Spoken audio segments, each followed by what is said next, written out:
Hola, ¿qué tal? Buenas tardes. Vamos a continuar con nuestro estudio bíblico del día de hoy. Continuamos con el libro de Números. Hoy terminamos seguramente con el estudio de este libro, que fue muy de edificación para nosotros. Y bueno, estamos en el capítulo número 35 ya. ¿Qué es lo que vimos? Estuvimos viendo desde el capítulo 33 acerca de un resumen que era las jornadas de por dónde pasó el pueblo de Israel. Lizzy Torres, Catherine, ¿cómo andás? Saludos para Débora también, todos los que se van conectando. Muchas gracias por estar. Hoy terminamos este libro. Así que qué lindo que después de un tiempo, un libro más que aprendemos. Bueno, estuvimos estudiando el capítulo número 33.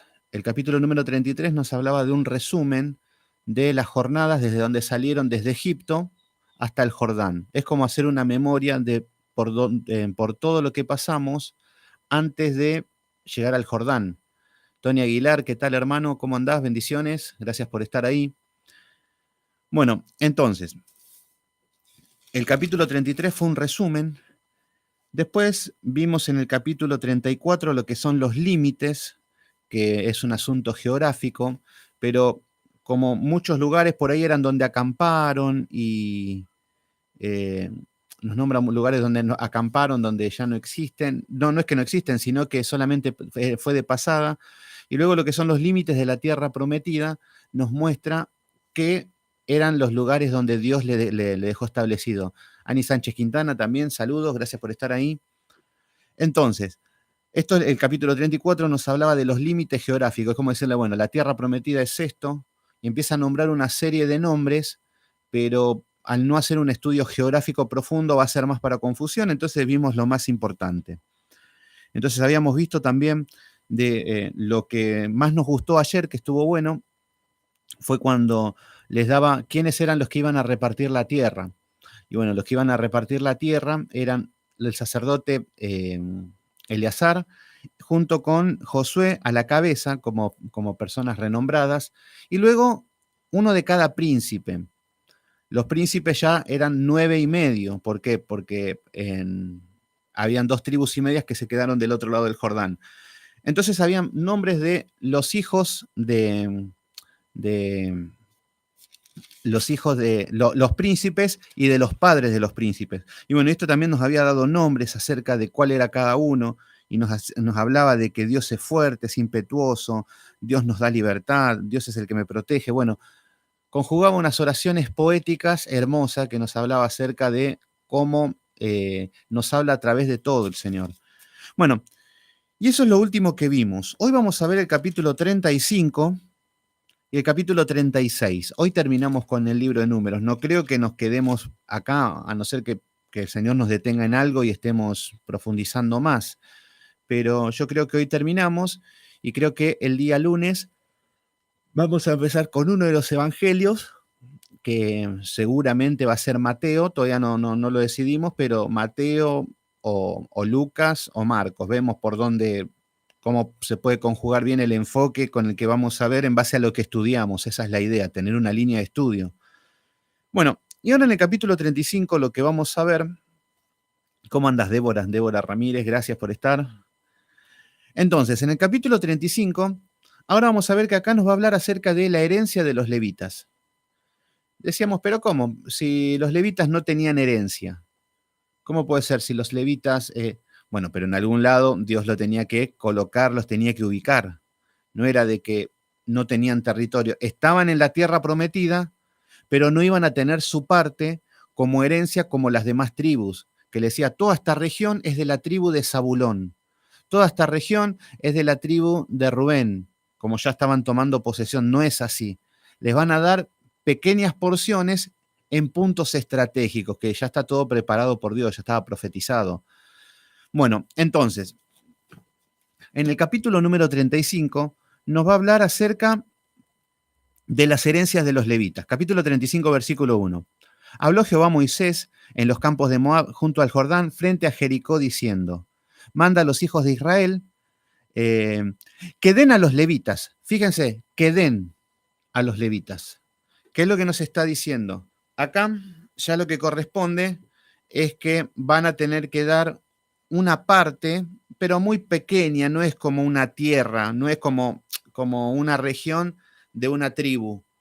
No es que, bueno, acá van a tener su tribu, no, le están diciendo que le den una parte, una pequeña parte. Entonces, manda a los hijos de Israel que den a los levitas de la posesión de su heredad, de lo que heredan cada uno, le van a dar un pedacito, un territorio. Ciudades, eh, acá vamos a ver que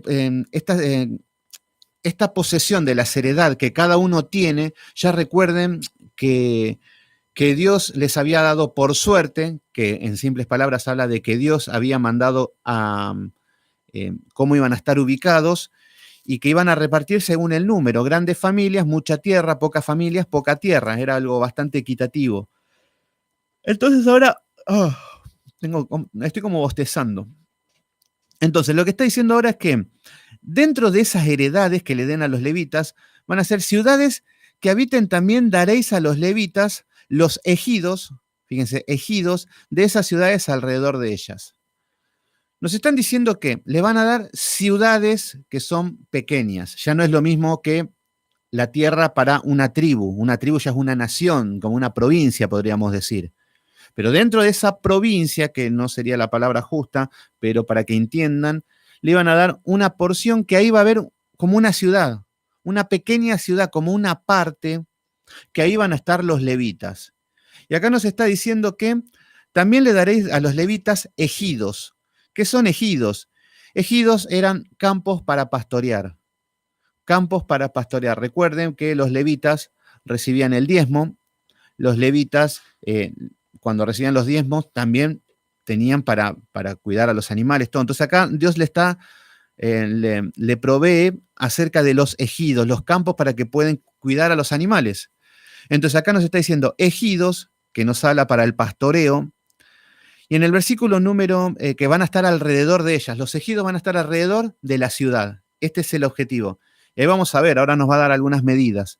Entonces, y tendrán ellos las ciudades para habitar. Entonces acá estamos viendo cómo Dios ya le provee a los levitas que cada uno le va a tener que dar porciones de territorio.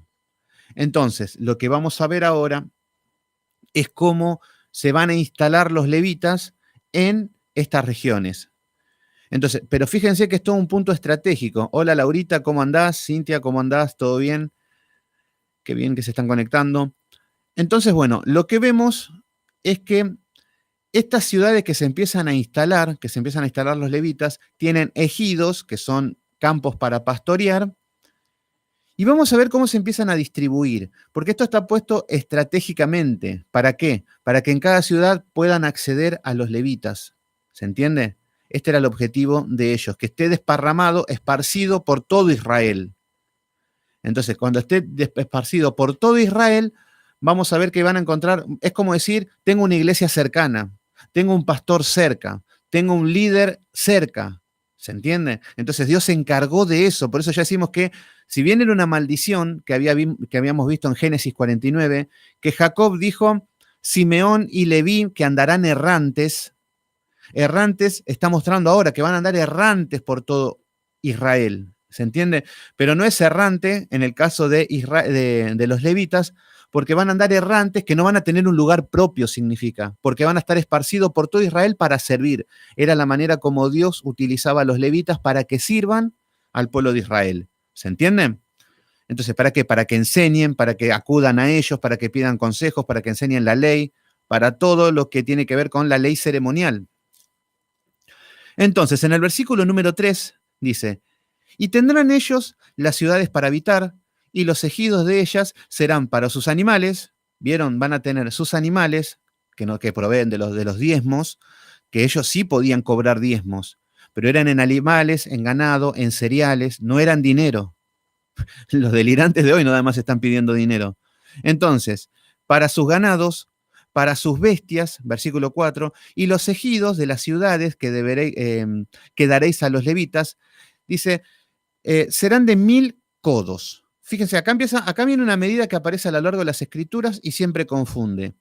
Un codo equivale a una medida de 60 centímetros aproximadamente, 61. Era la medida del codo hasta la palma de la mano. Es una medida bastante rústica, pero que era lo que se utilizaba en esa época. Entonces acá lo que nos está diciendo es que para sus ejidos, las ciudades les daréis, los levitas serán 1000 codos alrededor. 1000 codos serían 600 metros aproximadamente. Entonces, 1000 codos alrededor, desde el muro de la ciudad para afuera. Versículo número 5. Luego me diréis, fuera de la ciudad, al lado del oriente, 2000 codos, y al lado del sur, 2000 codos, al lado del occidente, 2000 codos, y al lado del norte, 2000 codos. Entonces acá estamos viendo 1200 metros cuadrados. O sea que toda esta va a ser la región.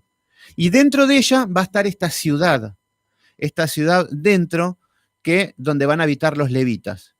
Y ahí vamos a ver también cómo va, o sea que así es como estaban habitados ellos, esparcidos por todo Israel de esta manera, con un ejido para los animales, para el sustento de los levitas, que eran producto de los diezmos, y ellos eran sostenidos por ellos. Entonces, al estar distribuidos y esparcidos por todo Israel, todos tenían acceso a poder llegar a los levitas, a llegar al sacerdote, a llegar a personas que tengan palabra, que todo tenían que consultar, porque ahora lo que va a pasar es que ya no están en el desierto, ya no van a estar en el desierto. En el desierto todo bien, acampaban todo alrededor del tabernáculo, estamos todos acá cerquita, vamos al sacerdote, total, está acá nomás. Pero ahora se iban a establecer en lugares geográficos más amplios. Ahora ya es una nación, ahora ya es una región muy grande y que va a empezar a expandirse. Entonces Dios ya provee a Israel para que su palabra y sus hombres estén al servicio en el ministerio. Entonces, ahí tenemos lo que es la medida. O sea que 1200 metros cuadrados, que tiene que ver con los ejidos, y dentro está la ciudad de los levitas. Vamos a ver cómo funciona esto. Entonces, acá nos dice que, versículo 6 nos dice, y de las ciudades que daréis a los levitas, 6 ciudades serán de refugio. Acá, atento a esto, remarquen ahí en la Biblia, ciudades de refugio. ¿Qué significa esto? Ciudades de refugio. Bueno, acá van a haber 6 ciudades de refugio en todo Israel. En todo lo que es Israel, que Israel ya va a ser las 12 tribus, desde las tribus de Rubén y Gad, de este lado del Jordán, más las 9 y media que están dentro de Canaán. Entonces acá ya tenemos las 12 tribus, y dentro de esas 12 tribus van a haber 6 ciudades de refugio. Y esto vamos a ver que tiene que ver como un lugar de protección para ciertas personas. Y vamos a ver cómo funciona esto. Entonces, ya queda bastante claro lo que es la ciudad de los levitas, cómo están formados. Ahora nos van a decir el número de cuántas ciudades iban a haber en ese tiempo. Entonces, ahora vemos que en el versículo 6 nos dice, las ciudades que daréis a los levitas, 6 ciudades serán de refugio, las cuales daréis, para que el homicida se refugie allá. Esto es para los homicidas. Esto es un lugar de refugio. Esto no es un lugar de protección para el asesino, sino que era un lugar donde una persona que había matado a alguien, no de manera voluntaria, alguien que había matado, podía refugiarse en una de estas 6 ciudades. Entonces, habían 3 ciudades por un lado, del lado del Jordán, y 3 del otro. Ahora la lectura los va a decir. Entonces, pero cuando llegaban a esta, por ejemplo, hagan de cuenta que yo maté sin intención a una persona. Bueno, lo primero que tengo que hacer es, tengo que ir a una ciudad de refugio. ¿Por qué? Porque me van a linchar, porque me van a matar, porque la ley es el ojo por ojo y el diente por diente. Hola Emilia, ¿cómo andás? Entonces, lo primero que tengo que hacer es ir corriendo a una ciudad de refugio y ahí estoy a salvo, estoy protegido. Pero no es lo que estamos acostumbrados a ver hoy en los sistemas políticos, donde una persona, en lugar de ir a una cárcel, va a una prisión domiciliaria, donde tiene Netflix, donde tiene sirvienta, mucama y tienen todas esas cosas. No, no es eso. Lo que estamos viendo es que van a estar en esta ciudad de refugio hasta que los jueces van a empezar a entrar en acción. Los jueces, ¿para qué? Para que se pueda esclarecer el caso, se va a juicio. Los jueces eran los que estaban a cargo de los juicios. Esto era la responsabilidad civil. Débora era una jueza, no era una pastora, no era una levita, no era alguien que predicaba, no. Era alguien que venía con un caso, un asesino, y podría juzgar. Eso era Débora. No sé dónde sacan que era pastora. Pero bueno, la ignorancia bíblica nos lleva a estos puntos de locuras. Pero bueno, entonces, en estas ciudades de refugio era para los homicidas. Entonces, acá nos está diciendo, 6 ciudades serán de refugio. Entonces van a haber 6. 6 ciudades daréis para que el homicida se refugie allá. Y además de estas daréis 42 ciudades. Fíjense, 42 ciudades para los levitas. Para los levitas tenemos 42 ciudades cuando se instalen. O sea que vamos a tener todo Israel y van a haber 42 ciudades para los levitas que cada tribu iba a tener que dar de sus tierras, de sus herencias, para las ciudades. Es como un acuerdo.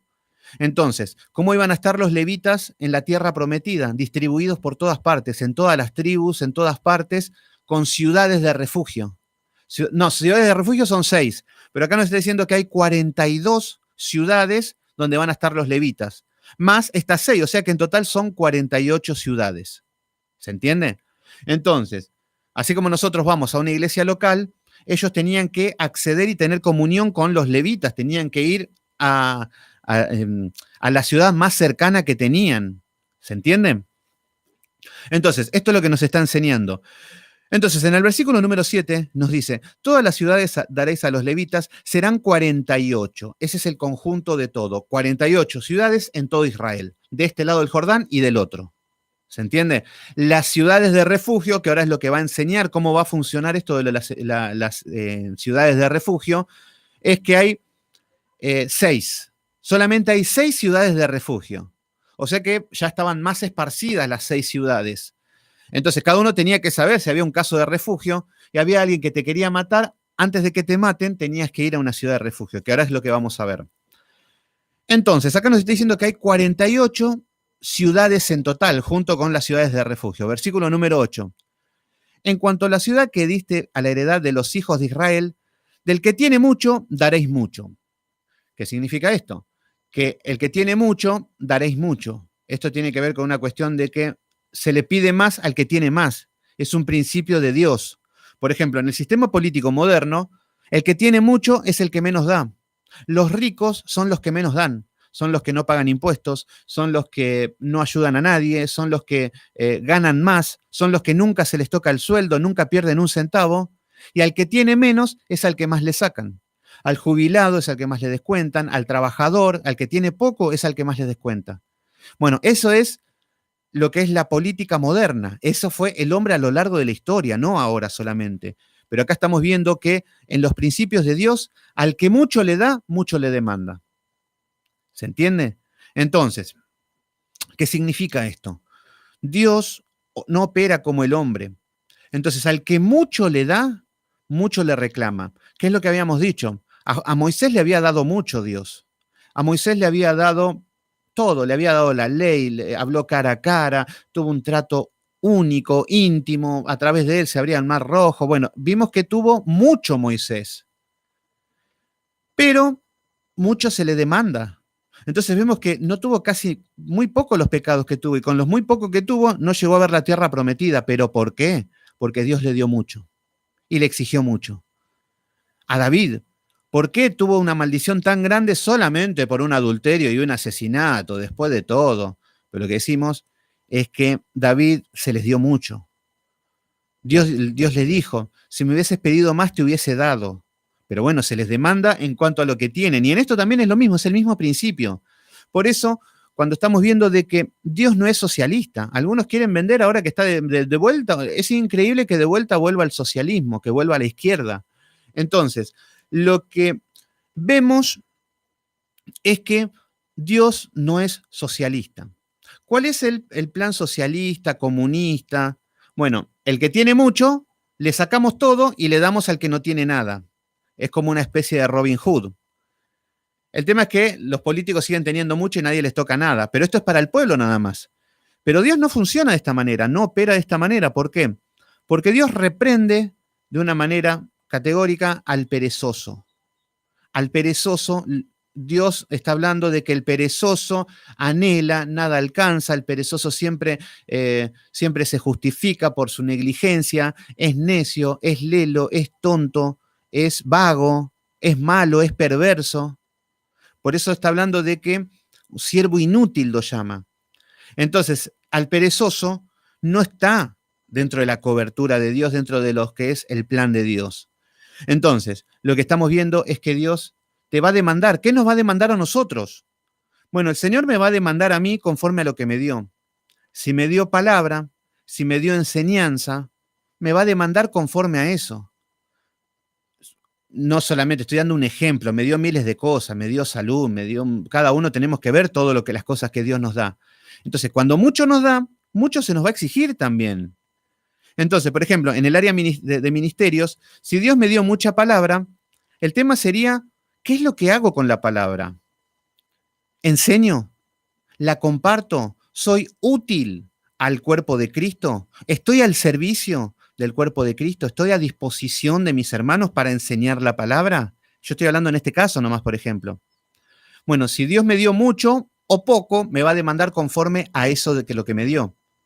Qué triste sería de que Dios me haya dado inteligencia, conocimiento, memoria, saber enseñar todo, y nunca enseño, nunca predico, nunca le llevo la palabra a nadie, nunca hago ningún estudio, cada tanto hago. Pero qué bonito, yo me deleito con la palabra de Dios para mí solo.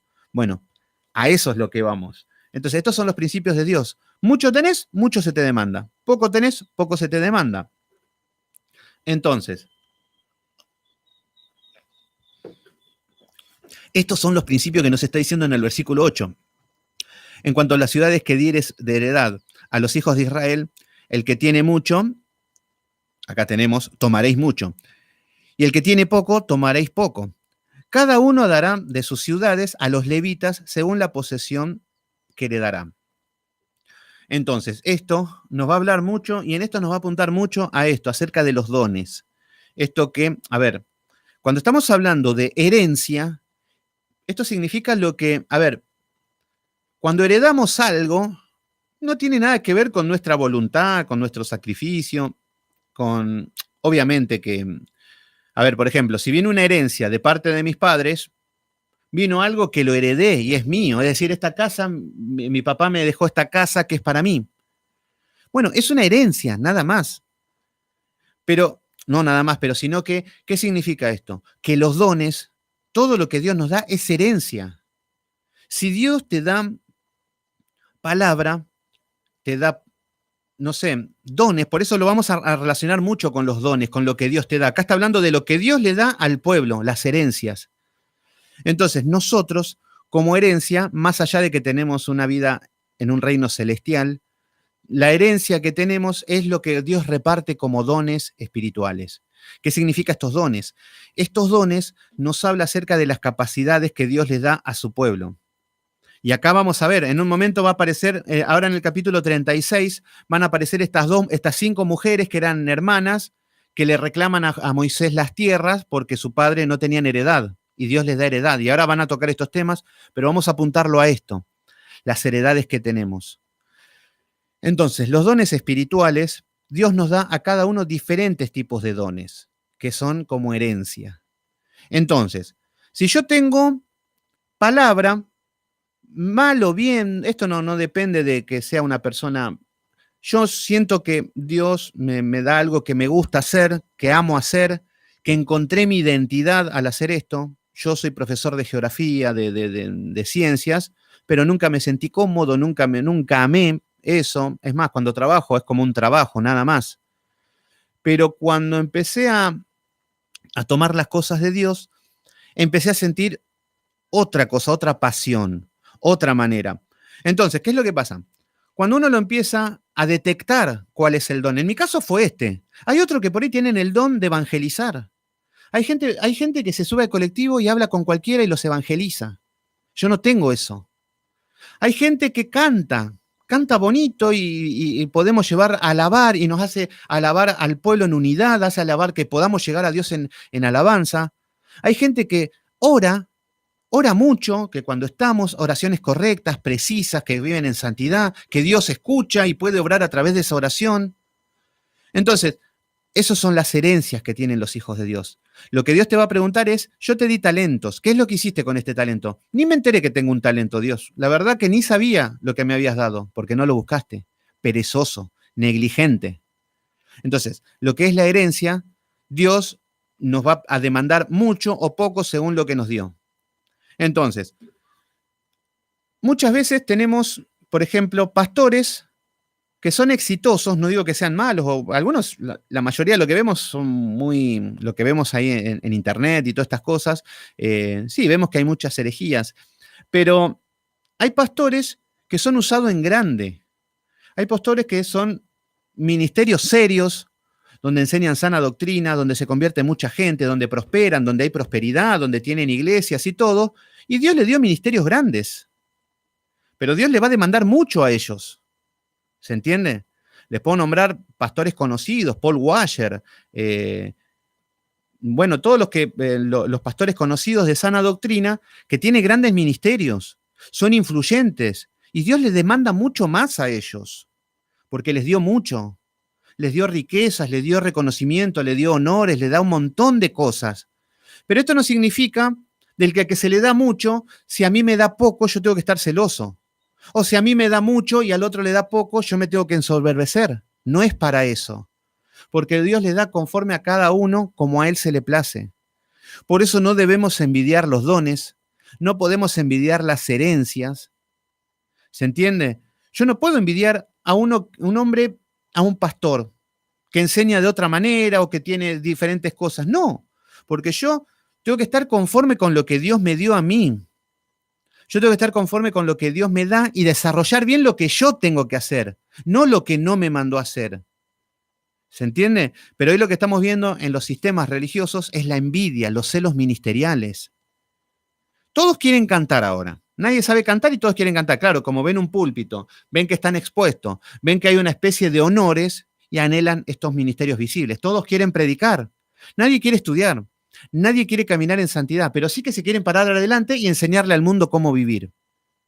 Bueno, esos son gente que no encontraron su herencia, no la desarrollaron, no encontraron sus dones y están anhelando y envidiando cosas que Dios no les da. Entonces, acá lo que estamos viendo es que Dios les va a dar a muchos, mucho, por número de gente, de tribu, le está dando mucho y van a tener que dar mucho. ¿Se entiende? Los políticos nada más tienen mucho y dan nada. ¿Se entiende? O los pobres tienen poco y tienen que dar mucho. ¿Se entiende? Entonces,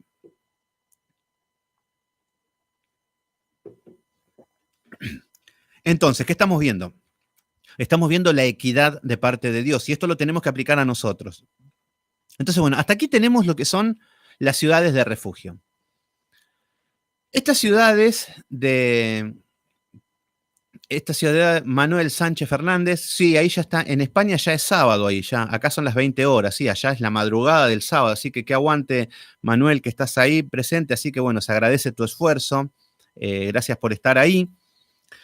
Bueno, acá lo que vamos a ver ahora, estas ciudades de refugio. ¿Cuántas eran las ciudades de refugio? 6. Entonces, acá lo que vamos a ver, estas ciudades de refugio que eran para los homicidas.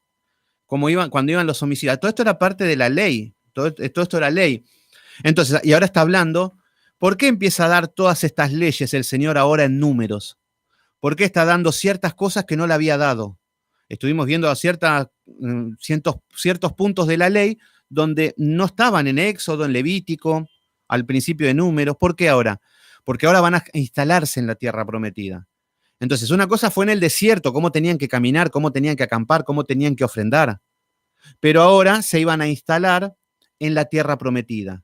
Y ahí ya se iban a instalar a congregar como naciones. Entonces, con esta nación, ahora ya vamos a ver cómo se siguen sumando esto. Y ahora ya tenemos las ciudades, que eran 48, y las ciudades de refugio. Vamos a ver bien qué eran las ciudades de refugio y cómo funcionaba esto. Y vamos a ver qué significado espiritual tiene para nuestra vida. Entonces, en el versículo 9 nos dice: habló Jehová a Moisés diciendo, habla a los hijos de Israel y dile, cuando hayas pasado el Jordán al otro lado, del Jordán, el Jordán era una barrera que nos habla de la santidad, estar en comunión, no sé, habla del cristiano que está consagrado. Entonces acá nos está hablando, cuando cruces el Jordán, cuando ya lo cruces, que nos habla de esta santidad, a la tierra de Canaán, en el versículo 11 nos dice, os señalaréis ciudades de refugio. Estas ciudades se van a instalar, ya es como se los había dicho, 3 de un lado del Jordán y 3 del otro.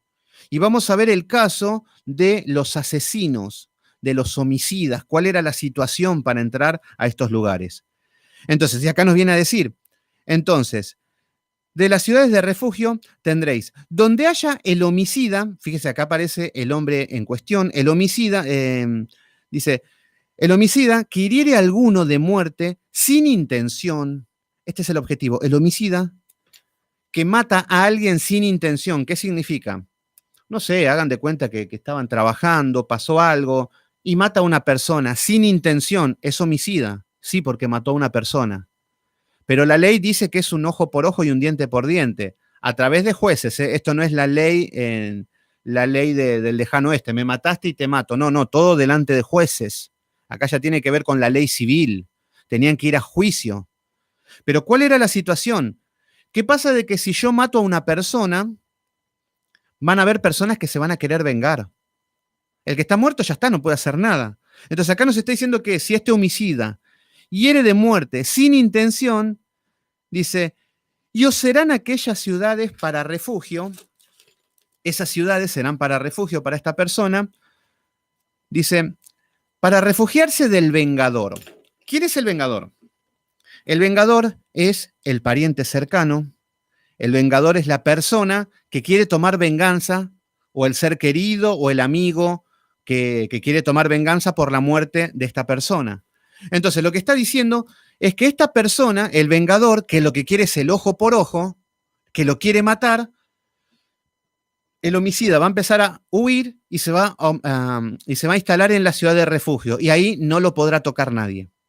¿Se entiende? Si lo agarran fuera de la ciudad de refugio, se complica. El vengador puede hacer justicia.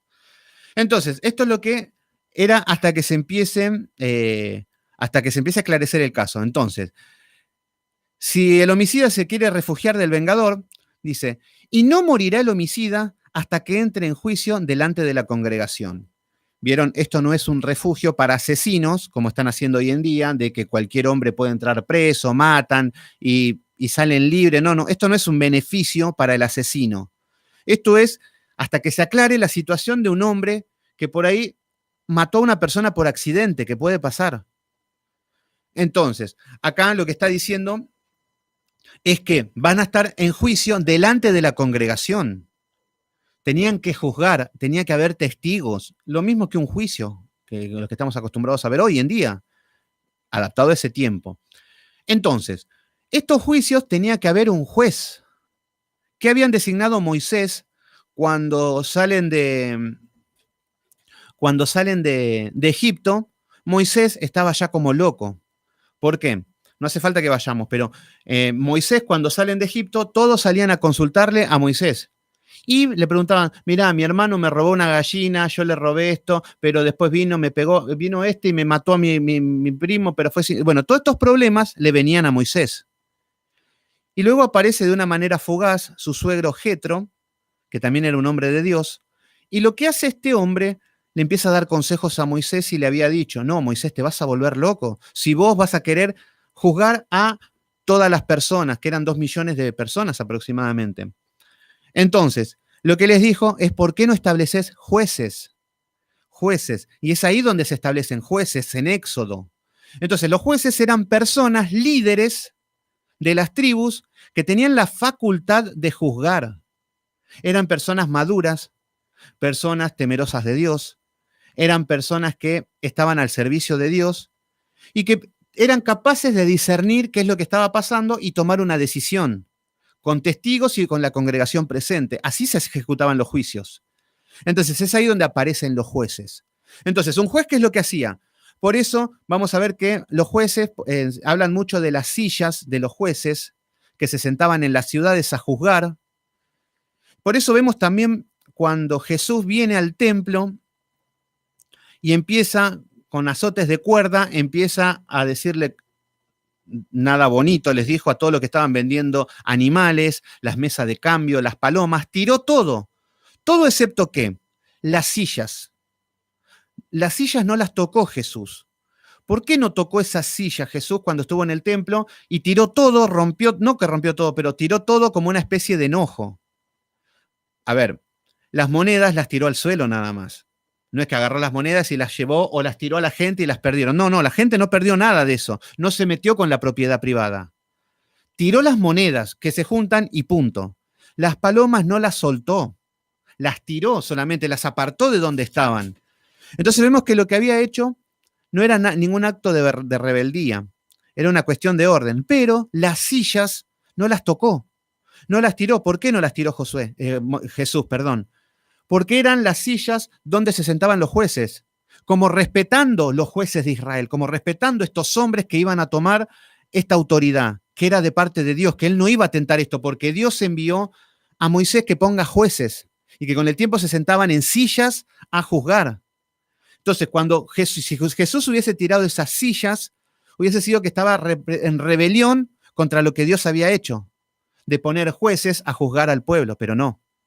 Él lo que era de Dios lo dejó intacto, respetó todo lo que Dios decía. Lo que no mandó Dios, que era en la mesa de cambio, todo, tiró todo.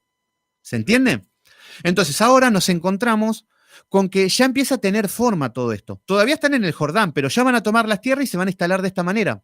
Entonces ya se tienen que imaginar, cuando estudian el libro de Josué, que ya lo vamos a estudiar, cuando estudiemos el libro de Jueces, de Reyes, de Crónica, de todo a lo largo de los libros históricos, vamos a ver cómo estos son los principios. Entonces, cuando había un juicio, lo llevaban a un juez.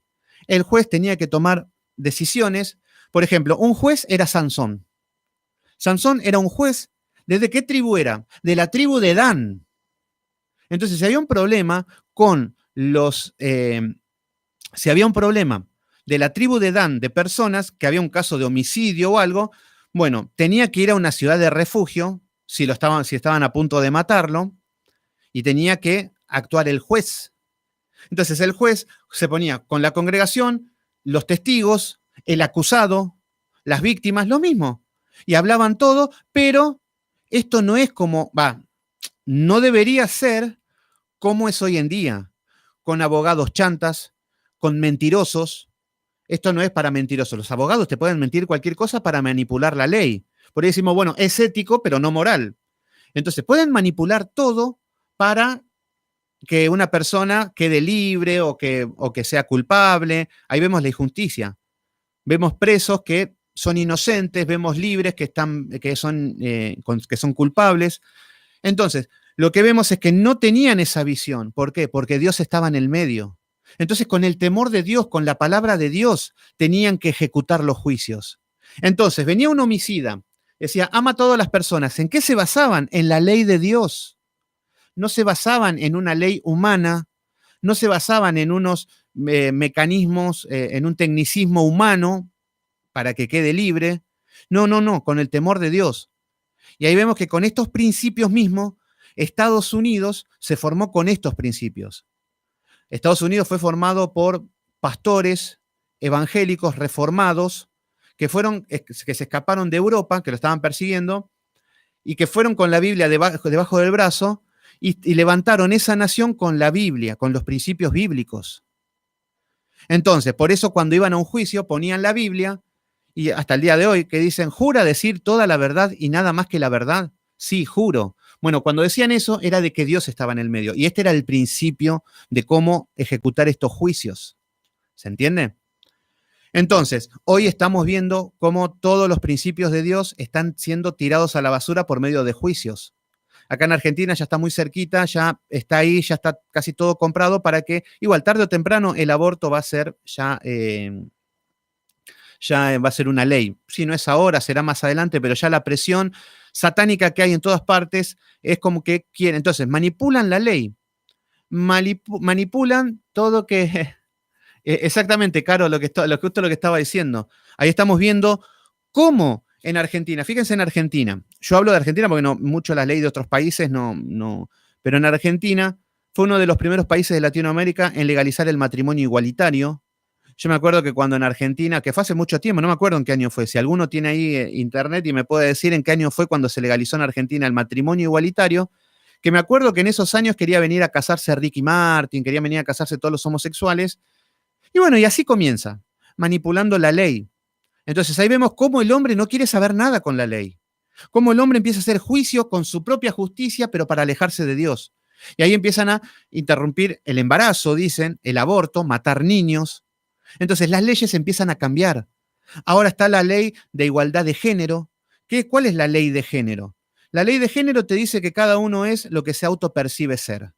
Si yo me autopercibo ser una mujer, te dan un DNI donde me dicen que yo soy mujer. Y el problema es que si alguno de ustedes me dicen que yo soy hombre, los puedo denunciar y pueden ir presos, porque ustedes me están discriminando. Entonces ahí empiezan toda una serie de locuras y entramos a decir que a lo bueno verán malo y a lo malo verán bueno. Y ahí vemos cómo se han alejado de Dios todos los pueblos y cómo Dios ha ejecutado los juicios. Por eso en Argentina lo que vienen son juicios muy grandes. Tenemos que estar listos, tenemos que estar preparados. Y decir como dijo Habacuc, Señor, ten misericordia en la ira. Y vamos a las iglesias, nadie habla del aborto, nadie habla del matrimonio igualitario, nadie habla de la ley de género. ¿De qué hablan? De que vamos a ser ricos, que Dios nos ama tanto que nos va a hacer ricos, en un contexto de juicio. Por eso Satanás está haciendo lo que quiere. Por eso lo que tiene que ver con el aborto es una minoría. De toda Argentina es una minoría. No llega ni al 4%. ¿Y cómo puede ser que de un 95% o de un 80% de toda la población que no está a favor del aborto, cómo puede ser que se apruebe? Y bueno, Satanás empieza a tomar todo lo que es el poder. Empieza a tomar el sistema político, está todo tomado por Satanás. Pero, a ver, no nos podemos enojar por Satanás porque es Satanás. Y es más, te felicito, Satanás. Estás haciendo tu trabajo con excelencia. El problema es dónde está la luz. El problema es dónde están los que se hacen llamar hijos de Dios. Y bueno, ahí está el problema, que están jugando a la iglesia, que están jugando a tener poderes, que están jugando a que van a ser ricos, que están jugando a que son especiales y de las cosas importantes no se encargan. Con suerte, alguno que diga, bueno, vamos a orar para que el aborto no salga, pero tampoco hacen nada, con orar no hacemos nada. El Señor te quiere utilizar a vos en tu contexto en el que te toca vivir y ser luz. ¿Quién habla del aborto? ¿Quién predica del aborto? Nadie, nadie. Es más, yo todas las publicaciones que hago o todos los videos de internet no se pueden ni monetizar, no se pueden, están cerca de la censura todos, y eso que soy bastante prudente para hablar. Pero ahí vemos el poder satánico que hay para aprobar estas cosas. Pero ahí es donde nosotros tenemos que estar firmes, tenemos que estar preparados, capacitados para hacer luz. Pero bueno, se esperan muchas cosas feas. Por eso vamos a ver de la misma manera como Canaán ya estaba en la madurez de su pecado. Ya Dios dice, vayan a ejecutar los juicios a Canaán, porque ellos ya estaban haciendo orgías, gays, matrimonio igualitario, todo lo mismo que estamos. O sea que ahora recién están empezando con esto. O sea que ya estamos cerca de los juicios, recién empieza.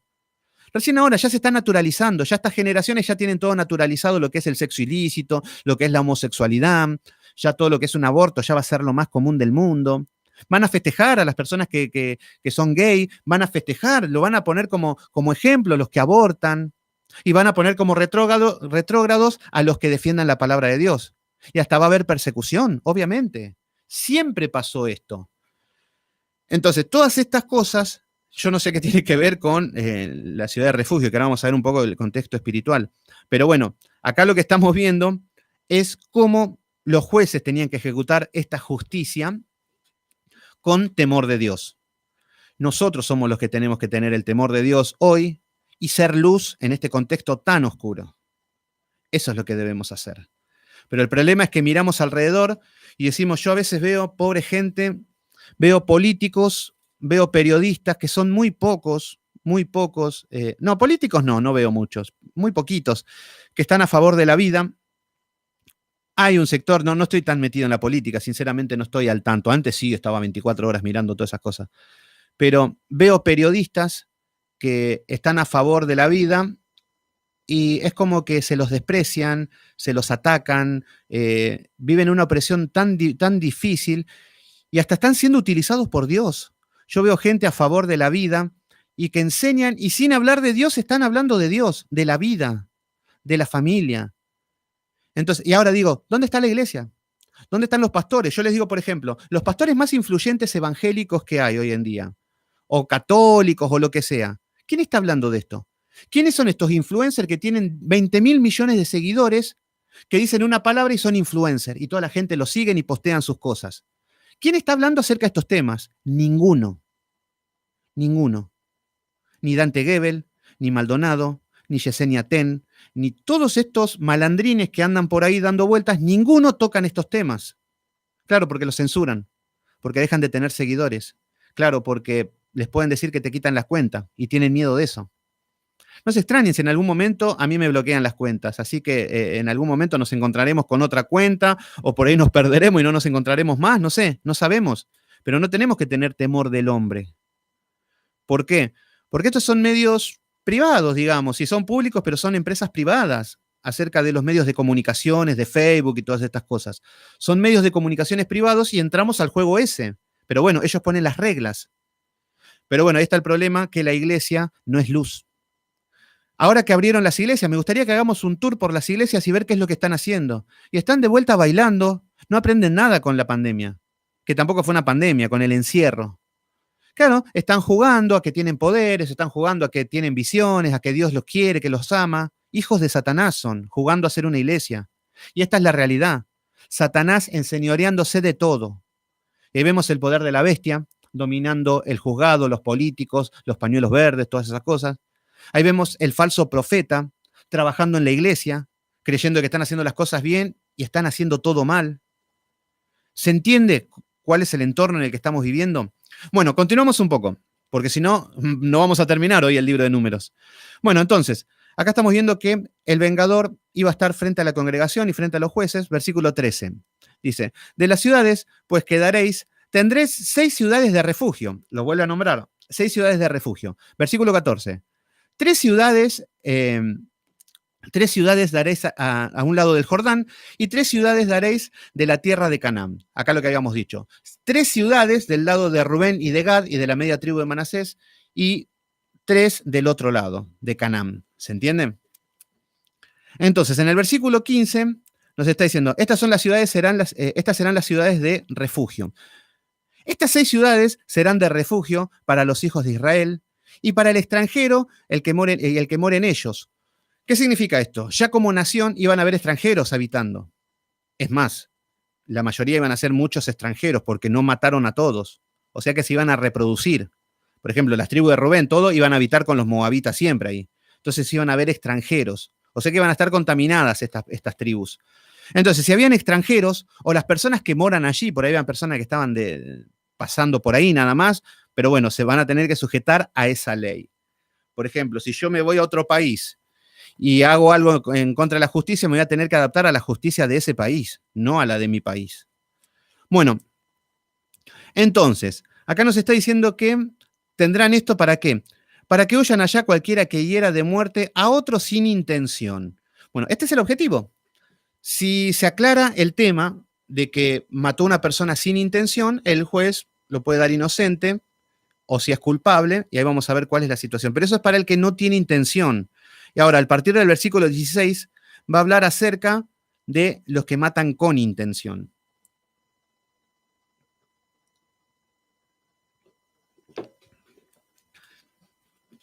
Entonces, en el versículo 16 nos dice, acá nos va a hablar de la pena de muerte ya. En el versículo 16, que esto ya estaba en la ley, que el que mataba tenía que morir, pena de muerte. Si murió un hombre por juntar leña, cuánto más un hombre por matar. Bueno, versículo 16 dice, si con instrumento de hierro lo hiere y muere, homicida es. El homicida morirá. ¿Qué es lo que está diciendo? El homicida que mata a una persona con un instrumento de hierro, acá nos va a mostrar una serie de instrumentos que está con las armas de ese tiempo. En ese tiempo, un arma era un instrumento de hierro, ya sea una espada, ya sea un machete, no sé, un cuchillo o lo que sea, un fierro en la cabeza, no sé. Tiene que ver con estos instrumentos que era lo que había en esa época. Hoy tenemos otros métodos, porque podríamos decir, bueno, yo no maté a nadie con hierro, así que me salvé. No. Vos podés matar de muchas maneras. Entonces, acá lo que está diciendo es, esto es para que el homicida morirá. Versículo número 17. Y si con piedra en la mano, que puede dar muerte, lo hiere y muriere, homicida es.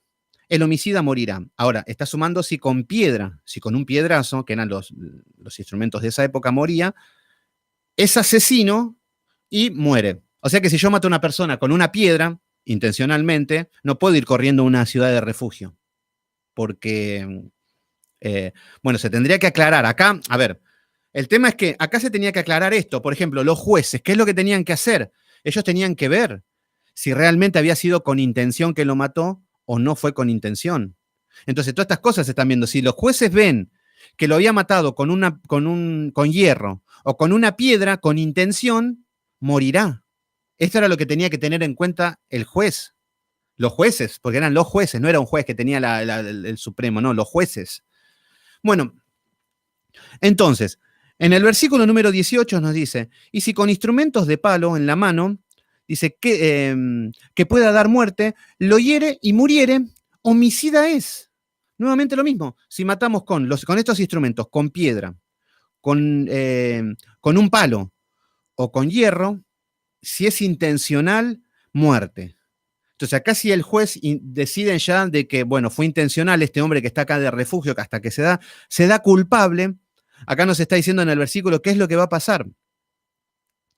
Versículo 19 nos dice, el vengador de la sangre, ¿quién es el vengador de la sangre? Por ejemplo, no sé, si me mataron un ser querido y yo quiero justicia, voy a estar en ese juicio también para declararlo culpable y que muera, porque yo soy el vengador que quiero vengar la muerte de mi hermano o de mi primo, de mi tío, ¿se entiende?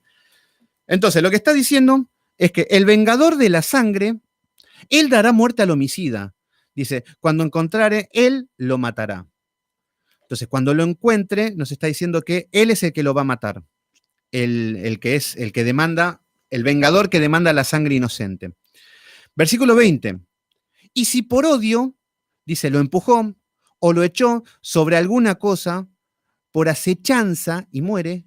Fíjense, acá está hablando de las intencionalidades. Si por odio, vieron que acá está hablando de las intenciones ya, porque acá no es un accidente, ya lo mató por odio. Entonces, todas estas cosas eran los jueces, estaban preparados y capacitados para poder ejecutar estos juicios. Entonces, si por odio empujó y lo echó sobre alguna cosa, por acechanza y muere, este es un problema porque ya vemos el asesino con intenciones. Versículo número 21 dice, por enemistades lo hirió con su mano y murió, el heridor morirá. Es homicida. El vengador de la sangre matará al homicida cuanto lo encontrare. Entonces acá lo que nos está diciendo es que el culpable debe morir. ¿Y lo debe matar? ¿Quién? El que demanda la sangre inocente. Ahora nos va a hablar acerca de, nuevamente en el versículo 22, de matar sin intención, de una manera casual. Más, si casualmente lo empujó, sin enemistades, acá está diciendo si lo empujó jugando o de alguna situación que matamos sin intención, o lo echó sobre cualquier instrumento sin acechanza, o bien sin verlo caer sobre alguna piedra.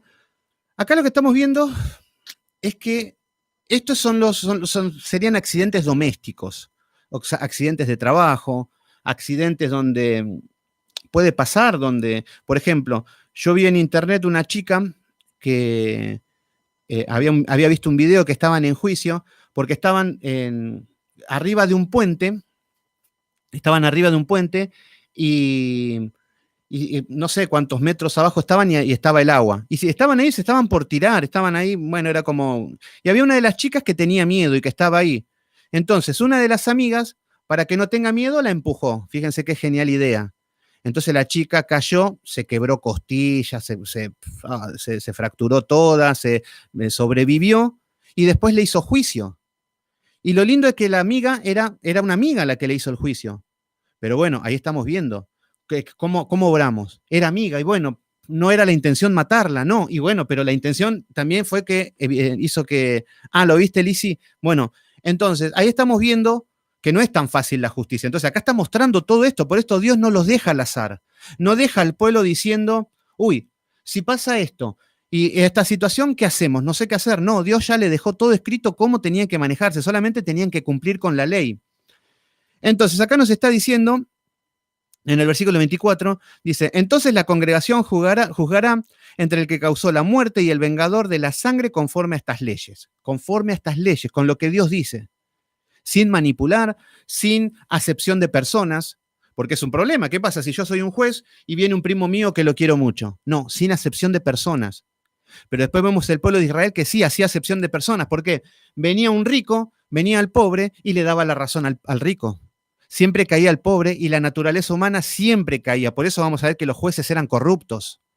Por eso vamos a ver muchas cosas que, cómo estaban en oscuridad estos pueblos. Pero bueno, esto recién empieza, recién está dando como una introducción a todo lo que cómo va a ser. Esto es todo ley, ¿eh? Bueno, en el versículo 25 dice, y la congregación librará al homicida de la mano del vengador de la sangre, y la congregación lo hará volver a la ciudad de refugio por la cual había sido refugiado. Dice, morará en ella hasta que muera el sumo sacerdote. ¿Qué es lo que está diciendo? En el caso de esta chica, Alejandro Zapata, hola, ¿cómo andás, hermano querido? Gracias por estar ahí. Entonces, por ejemplo, acá tenemos el caso acá está diciendo de una persona que mata y que lo mata casualmente, sin enemistad, sin odio, pueden ser amigos, todo, pero lo mata.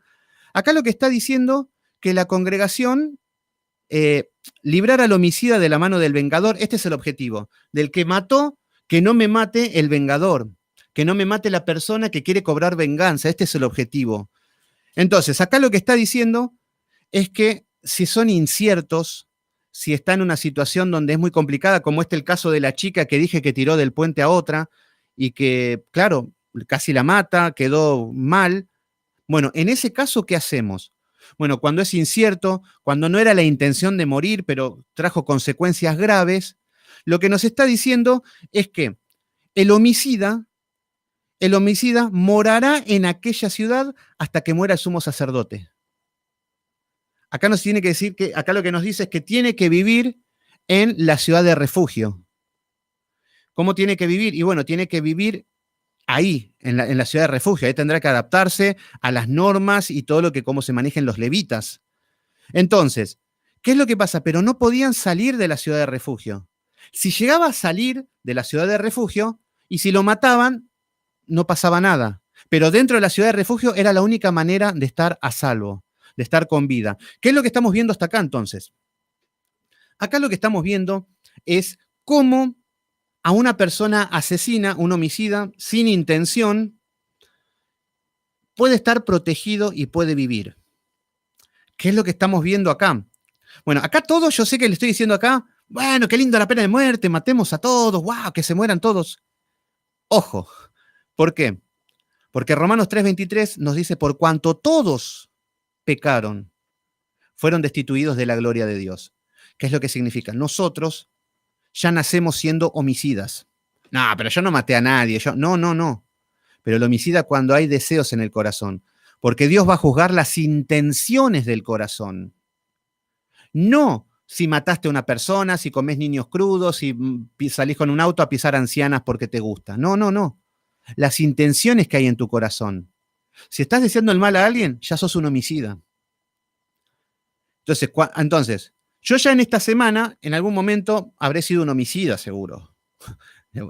Cuesta, suena, porque en algún momento habré hablado mal de alguna persona, con saña, con enemistad. Entonces, esto me hace un homicida ya. Pero ¿qué es lo que tengo que hacer? Entonces, si soy un homicida, el vengador me puede matar. Podríamos tomarlo como Satanás, como una persona que te puede matar. ¿Por qué? Porque está en su justo, tiene toda la legalidad para hacerlo. Ahora, ¿qué es lo que tengo que hacer yo en esta situación de asesino? Así somos nosotros, así estamos nosotros ahora, en esta situación de homicidas. Estoy hablando de las intenciones del corazón. Y esto es lo que va a juzgar Dios, ¿eh? Porque muchos dirán, no, Señor, yo no adulteré nunca. Sí, pero en tu corazón codiciaste a todas las mujeres. Nada más no hiciste el acto, pero por eso es un asunto del corazón lo que estamos hablando. Entonces, cuando esta persona, como nosotros en este caso, somos homicida, igual que estos homicidas, por eso no nos pongamos del lado del juez. No nos pongamos del lado de Moisés, de Jesús. No, nosotros somos los homicidas. Nosotros somos los que matamos intencionalmente. Cuando matamos a las personas intencionalmente con la boca, con los deseos perversos del corazón. o sin intención. ¿Cuántas veces criticamos, hablamos mal, humillamos a las personas sin intención, matamos con nuestra lengua, sin intención? No, yo solamente le voy a dar una crítica constructiva, pero en esa crítica constructiva lo estoy humillando, le estoy pisando la cabeza, le estoy deseando lo peor, le estoy bajando la autoestima. Esto no es psicología, pero hay personas que quedan dañadas, que después... Entonces, con todas esas cosas somos homicidas. ¿Se entiende? Entonces, ya desde el vamos, no pidamos rápidamente justicia porque la justicia nos va a caer a nosotros. Totalmente de acuerdo, dice Vanessa. Muy bien. Entonces, ¿cuál es la situación de nosotros siendo homicidas? Siendo homicidas, lo que tenemos que hacer es ir corriendo a la ciudad de refugio. Ahora, hoy. Esto no es para los levitas solamente. No. Ahora tenemos que ir corriendo a la ciudad de refugio. Que ahí no me puede pasar nada. ¿Cuál es la ciudad de refugio? El que mora al abrigo del Altísimo morará bajo la sombra del Omnipotente. Esa es la cobertura, pero cobertura de Dios, no cobertura del hombre ni del pastor, eso es todo pamplina. Pero Dios, esa es la cobertura. El que somos homicidas, somos criticones, somos malos, tenemos pensamientos, somos homicidas y hay que entenderlo. El que me dice que no, algo estamos haciendo mal. Entonces, ¿qué es lo que tenemos que hacer? Ir corriendo, sabiendo nuestra condición, huimos por nuestra vida. Entonces tenemos que ir a la ciudad de refugio, que es habitar. Esto no es ir a la iglesia y cosas así, no lo tomemos literal. No, es ir. El que habita al abrigo del Altísimo es el que habita es el que es el que mora, el que está caminando dentro de la obediencia de Dios. A esto es lo que está hablando. Esta es la ciudad de refugio. La obediencia, el perdón de los pecados, este es mi refugio. Esta es mi salvación. Entonces, fíjense que acá nos está diciendo que esta persona el asesino, acá en el tiempo de Números, el asesino cuando llegaba tenía que vivir en la ciudad de refugio hasta que muera el sumo sacerdote, nos está diciendo en el versículo 25. Hasta que muera el sumo sacerdote. Y era un tema, ¿qué pasa si a ver, el asesino de esa época, bueno, acá estoy, uy, qué mala suerte que tenés, hace 2 semanas murió Aarón, ahora tenés que esperar a que muera Eleazar, que tiene, no sé, 27 años. Se debe querer morir el homicida. Bueno, pero ¿qué es lo que estamos viendo? Acá lo que estamos viendo es cómo nosotros debemos subir a la ciudad de refugio, que es la cobertura de Dios, que es la santidad de Dios, que es el perdón de los pecados. Y fíjense que nos está hablando de que cerca de quién iba a estar, del sumo sacerdote. Entonces, ¿qué es lo que estamos viendo nuevamente con esto? Me encuentro en una posición de homicida. Tengo que ir al sumo sacerdote. Tengo que ir al sumo sacerdote, pedir mis perdón, habitar al abrigo del Altísimo, estar en paz con el Padre, y así tengo que vivir. Y no me puedo despegar de este lugar santo. No me puedo despegar de este lugar de refugio. Fíjense cómo continúa. Entonces, hasta acá estamos viendo de que el homicida tenía que habitar en la ciudad de refugio, tenían que habitar ahí. Y, hola Laurita, ¿cómo andás? Te veo por todos lados. Estás en Facebook, en YouTube. Entonces, lo que estamos viendo es que morará hasta que muera el sumo sacerdote. Ahí va a estar a salvo, en la ciudad de refugio. Ahí no te va a matar nadie. No te podía matar nadie. No podía entrar el vengador y matarte igual. Esto no es una... No podía ser así. Bueno, entonces, acá nos está diciendo, versículo 26, dice, más, si el homicida saliera fuera de los límites de la ciudad de refugio en la cual se refugió, el vengador de la sangre le hallará fuera del límite de la ciudad de su refugio, y el vengador de la sangre, matare al homicida, no se le culpará por ellos. ¿Qué nos dice? Acá nos está diciendo que el homicida que está viviendo en la ciudad de refugio no podía salir de ahí, tenía que vivir ahí. ¿Qué significa esto? Esto significa que nosotros no podemos salir de la cobertura de Dios, no podemos salir del caminar en la obediencia, en la santidad de Dios. ¿Se entiende? ¿Por qué? Porque si salimos fuera de la cobertura, el vengador te podía matar y no era culpable el vengador si te mataba. Entonces, por ejemplo, si yo tengo un ser querido y el amigo lo mata sin querer, ahí, bueno, me tengo que quedar tranquilo porque está como preso, no preso, porque no era una cárcel, pero no podía salir. Entonces, estaban en la ciudad de refugio y yo estaba tranquilo con que esta persona iba a estar en la ciudad de refugio. Pero ¿qué pasa si un día lo encuentro en la calle haciendo las compras? Lo puedo matar tranquilamente, que la ley me ampara. ¿Se entiende? Entonces, ¿qué es lo que estamos viendo? Eva, ¿cómo andás, hermana? Bendiciones. Gracias por este bonito discurso, dice. Muy fuerte abrazo. Gracias, muy bien. Seguimos estudiando, Eva. Gracias por estar ahí. Qué lindo verte. Bueno, entonces, cuando el vengador te mata afuera, no es culpable. Y el que es el culpable es el desobediente, el homicida que sale fuera de la ciudad de refugio. Entonces, ¿qué es lo que significa esto? Nosotros caminamos, el que habita al abrigo del Altísimo morará bajo la sombra del Omnipotente. Entonces nosotros tenemos que morar en los caminos de Dios bajo la sombra del Omnipotente, que es caminar en obediencia, mortificando nuestros pecados, pidiendo perdón, haciendo lo que nos corresponde como hijos de Dios, todo lo que la Biblia nos demanda. Entonces, caminar en obediencia, caminar en la cobertura de Dios. Pero ¿qué pasa si salgo de esta ciudad de refugio? ¿Qué pasa si salgo al mundo y me tiro al sexo ilícito? ¿Qué pasa si me voy al mundo y me tiro a la droga y volvemos y volvemos y volvemos? Bueno, puedo correr el riesgo de morir. ¿Se entiende? Y si muero, muero siendo culpable, como el homicida que salía de la tierra de la ciudad de refugio. Entonces, esto es lo que nos está hablando. Cómo nosotros, si yo digo, bueno, me voy a bailar, me voy con mujeres, todo el día total, después dentro de 5 años me voy a convertir y ahí sí me voy a poner bien las pilas con Dios. No, porque puedo morir, puede venir el vengador y me puede matar. Y puedo morir en mis delitos y pecados. Y al morir fuera de la cobertura de Dios, no hay salvación, no hay vida eterna. ¿Se entiende? Entonces, esto es lo que nos está hablando acerca de esta ciudad de refugio. Está bueno esto, ¿eh? Esto está bueno. Entonces, acá nos está diciendo que el homicida no se le culpará por ello. Si el vengador lo mata, no será culpado. Versículo 28. Pues en la ciudad de refugio deberá que él habitar hasta que muera el sumo sacerdote, y después de que haya muerto el sumo sacerdote, el homicida volverá a la tierra de su posesión. ¿Qué es lo que está diciendo? Que si el sumo sacerdote, a ver, recuerden que sumo sacerdote había uno solo.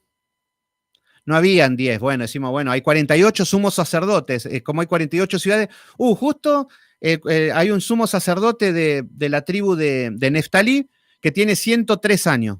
En algún momento se va a morir. No, había uno solo. Y este uno solo en este tiempo era Eleazar, era joven, recién había una persona joven que recién era el sumo sacerdote. Por eso después vamos a ver la corrupción de los tiempos cuando viene Jesús.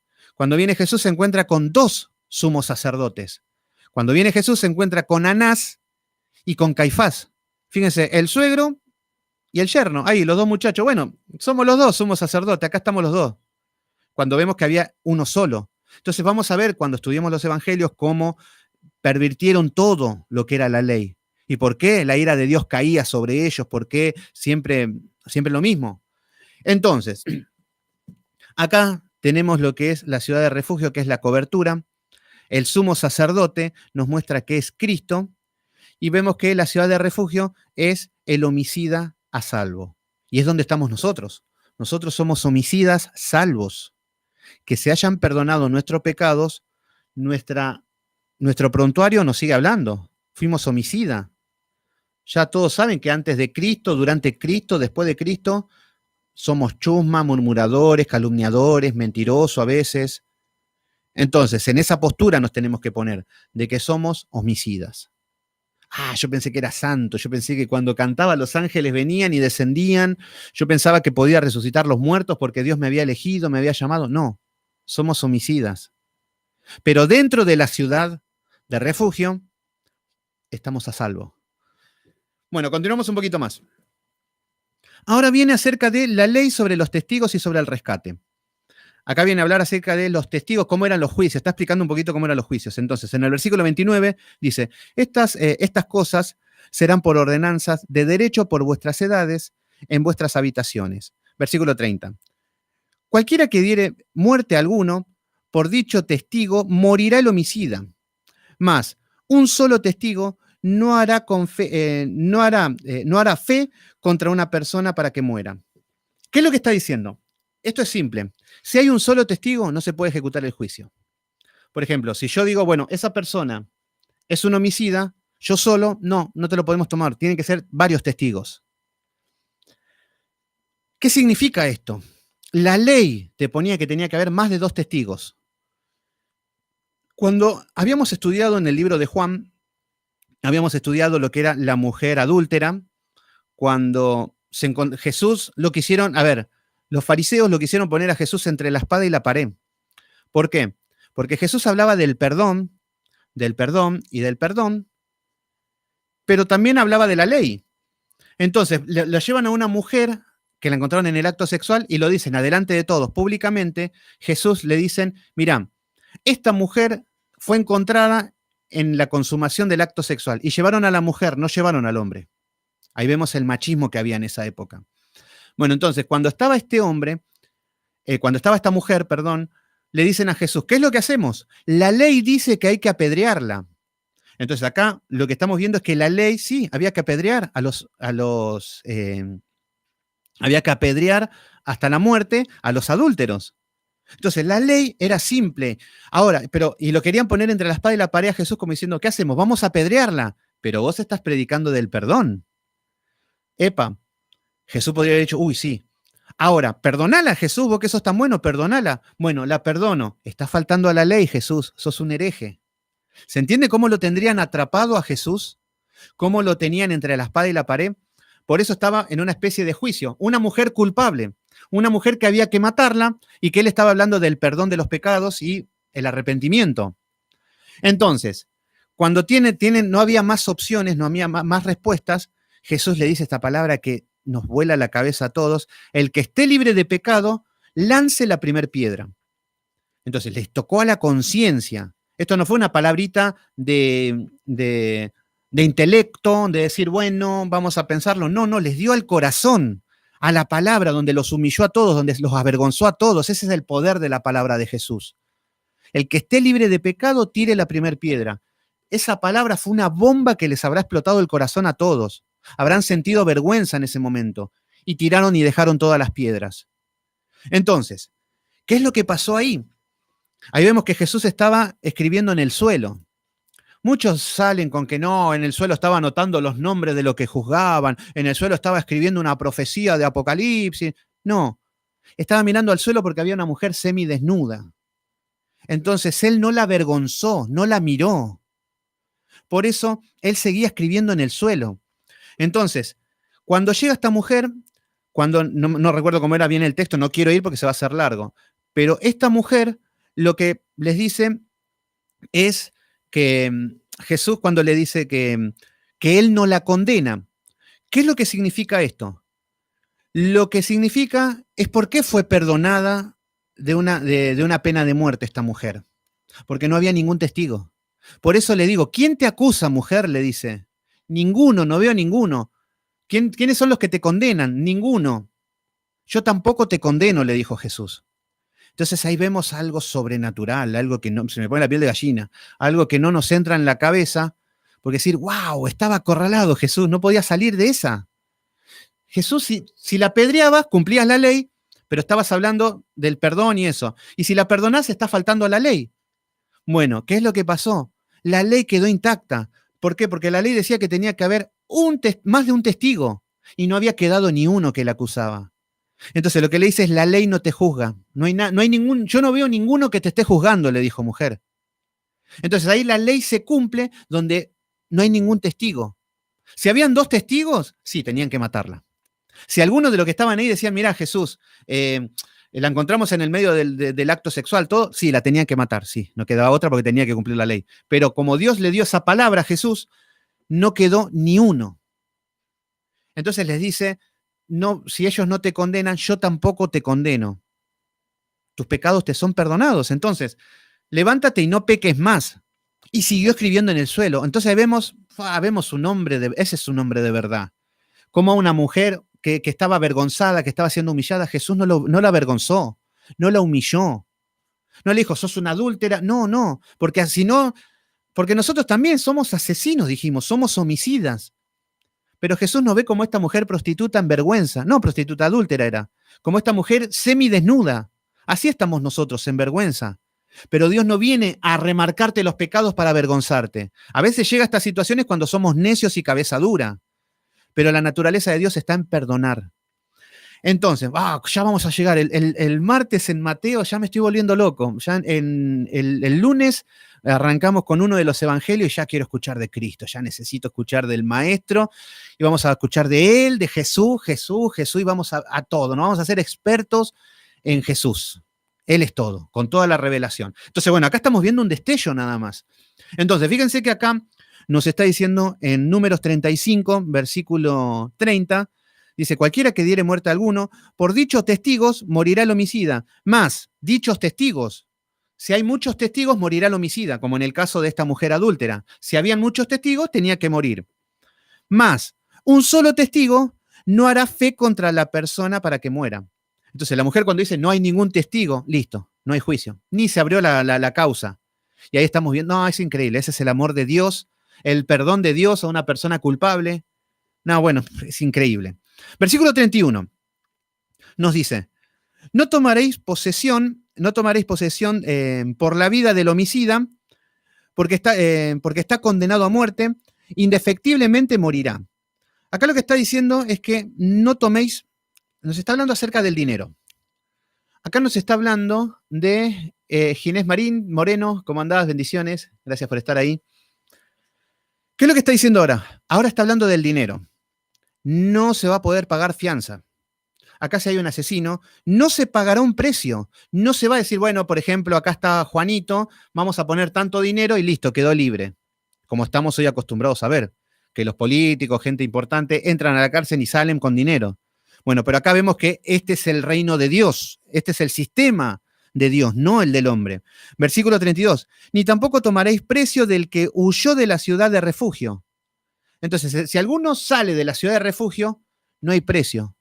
No se puede pagar. ¿Qué es lo que significa esto? Acá lo que nos está hablando acerca de que no hay precio para la salvación. Acá no hay un precio. Acá no hay una situación de que, bueno, yo soy el hijo del pastor, venimos de generaciones de pastores. Yo me acuerdo que en una iglesia pente, obviamente, a la que iba, el hijo del pastor me hablaba con una arrogancia, no, yo soy de generación de pastores. ¿Sabes cuántas cosas viví acá? No, sí. Y me hablaban con un orgullo, con una soberbia, jactándose de las cosas, de las acechanzas que hacían sus padres. Y seguramente eran los que, tiraban demonios, sacaban fuego del cielo, sí, Juanito, amén, que hablaban en lengua, todas esas cosas. Pero el tema es que eso no te garantiza tu salvación. Que vayas a la iglesia no te garantiza tu salvación. No la podés comprar. No hay dinero que pueda comprar esa salvación. Por eso acá está diciendo que el que está fuera de la ciudad no hay precio. No se puede pagar. Por ejemplo, si había un homicida que estaba en la ciudad de refugio y lo encuentran fuera de la ciudad, y si lo encontraban fuera de la ciudad, lo tenían que matar. No se podía estar pagándole para que no lo maten. No. Porque recuerden que fuera de la ciudad de refugio estamos hablando de la perdición, de la muerte. Entonces, Dios te bendiga, Ginés Marín Moreno, gracias por estar ahí. No soy pastor, soy un hermano de ustedes que me gusta enseñar nada más, así que lo hago con el máximo temor que puedo tener. Bueno, entonces, acá lo que estamos viendo es que no se podía pagar. Entonces, si encontramos, no sé, hacemos cuenta que había un homicida. Tenía que estar en la ciudad de refugio hasta que muera el sumo sacerdote. El sumo sacerdote tenía 25 años, entonces tenía para rato. O sea que nos está dando un ejemplo de que tenía que estar toda su vida ahí prácticamente. Entonces, lo que estamos viendo es que si este homicida salía fuera de la ciudad y si lo encontraban culpable, no se podía pagar, era culpable ya. Entonces, esto es lo que nos dice, si nosotros estamos fuera de la cobertura de Dios, estamos fuera de los caminos de Dios, en el mundo no hay precio, no hay palabra, para el que está en el mundo no hay precio que nos pueda garantizar la salvación. ¿Se entiende? Si yo estoy en el mundo, por más que vaya a la iglesia, por más que diezme, por más que ofrende, por más que le pague todo al Señor, por más que le haga un sacrificio de animal, por más que me corte las venas como los sacerdotes, los baales, por más que haga lo que sea, no hay precio. Solamente de una manera, a través del arrepentimiento de los pecados y a través de Cristo, a través de la fe. Y por el oír la palabra de Dios. Entonces, estas son las cosas que nos hablan de cómo no se puede comprar la salvación. Por eso vienen los católicos y te dicen, bueno, la salvación se puede comprar haciendo buenas obras. No, no hay precio. Vienen los evangélicos, sí, por sentir cosas, por hacer, por obras. No, no puedes hacer nada. La salvación es un don de Dios. Entonces, cada religión tiene un método de cómo ser salvo y es por obras, haciendo algo. Pero el cristianismo es lo único que dicen, no, de la única manera que soy salvo, yo soy impío, soy una persona asesina, una persona pecadora, y que Dios me perdonó solamente por gracia, no tuve que hacer nada. Es irracional para el intelecto humano. Entonces, acá lo que nos está mostrando es que que se refugia y si se escapa y es atrapado, no se puede pagar con dinero. Entonces, lo vuelvo a leer, versículo 32, dice, ni tampoco tomaréis precio del que huyó de la ciudad de refugio para que vuelva a vivir en su tierra, hasta que muera el sumo sacerdote. Entonces, este hombre no puede ni escaparse, ni andar dando vueltas por afuera de la ciudad, ni puede volver a su tierra. Si este está en una ciudad de refugio y es de una tribu, no podía volver hasta que no muera el sumo sacerdote. Esta era la ley. Entonces, pero no había precio, no podía pagar, no podía decir, mira, sacerdote, ya estoy hace 20 años acá. ¿Qué te parece si te pago todo este dinero y me voy a vivir a mi casa ya, a vivir tranquilo? No, no se podía. No se podía comprar. Bueno, esto es bastante bueno, está muy bueno esto. Versículo 33 dice, y no contaminaréis la tierra donde estuviereis. Dice, porque sangre amancillará la tierra, y la sangre no será expiada de la sangre que fue derramada en ella, sino que por la sangre del que derramó, de la que derramó. Versículo 34. No contaminaréis pues la tierra donde habitáis, en medio de la cual yo habito. ¿Vieron? Acá está hablando de que Dios estaba habitando en Israel. No contaminaréis la tierra donde yo habito. Entonces, si bien la presencia de Dios estaba en el tabernáculo, ahora iba a estar en Israel. Después va a estar el templo de Salomón, ya vamos a llegar ahí, ya falta mucho todavía. Entonces, acá estamos viendo lo que es el testigo y lo que es que no se puede comprar la salvación. Esto es increíble para nosotros. Entonces, esto lo de la mujer adúltera es increíble, cuando un solo testigo no puede ejecutar un juicio. Bueno, eso fue increíble. Bueno, y ahora vamos al capítulo 36, así terminamos hoy el libro de Números. Hoy terminamos este libro maravilloso, estuvo muy bueno, a mí me encantó. Pero nos queda un capítulo más. Ahora vamos a ver un problema. Ahora vamos a ver un problema en la repartición de la herencia y van a tener que ajustar. Estos son todos asuntos legales lo que estamos viendo, cómo se tenían que manejar. Entonces, todo esto es la ley. Por eso vieron que el Pentateuco dice en la ley. Porque acá se establece toda la ley y a lo largo de toda la historia se tenían que sujetar a esta ley. Por eso todos los principios están desde acá. No podemos agarrar el libro de Reyes y ver que David hizo algo, o el libro de Samuel, y ver que Salomón hizo ciertas cosas y tomarlo a la práctica para nosotros. No, no, porque después el ser humano hizo cosas buenas, cosas malas, pero todo se tenía que regir con esta ley. ¿Se entiende? No con lo que hacían las personas. Ahí vemos en ese contexto el carácter de Dios, cómo operaba con la obediencia y con la desobediencia basándose en la ley. Bueno, capítulo 36, acá vamos a ver un problema.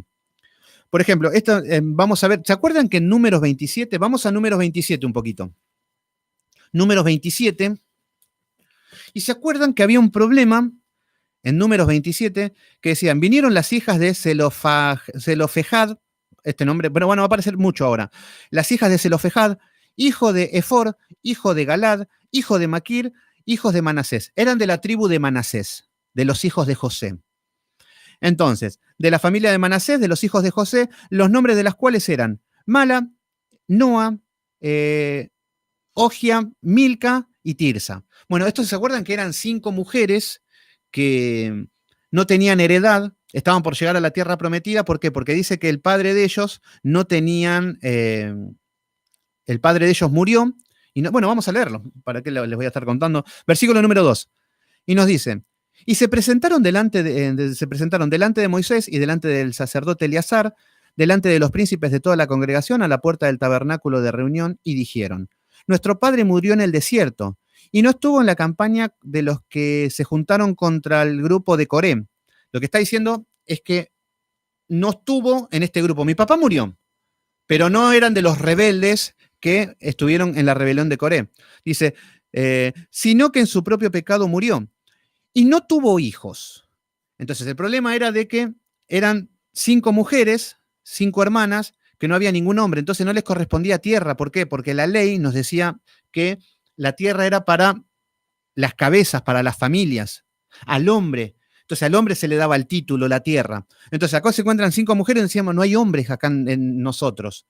Mi papá murió y no tenemos hermanos. Entonces, ¿qué hacemos? ¿Queremos tierra? Le está diciendo. Entonces acá le está diciendo, y en el versículo 4 le está diciendo al final, dice, danos heredad entre los hermanos de nuestro padre. Habían ido por fe. Bueno, entonces acá lo que vemos es que Moisés habla con Jehová y les da la heredad. Le dice, sí, van a tomar heredad.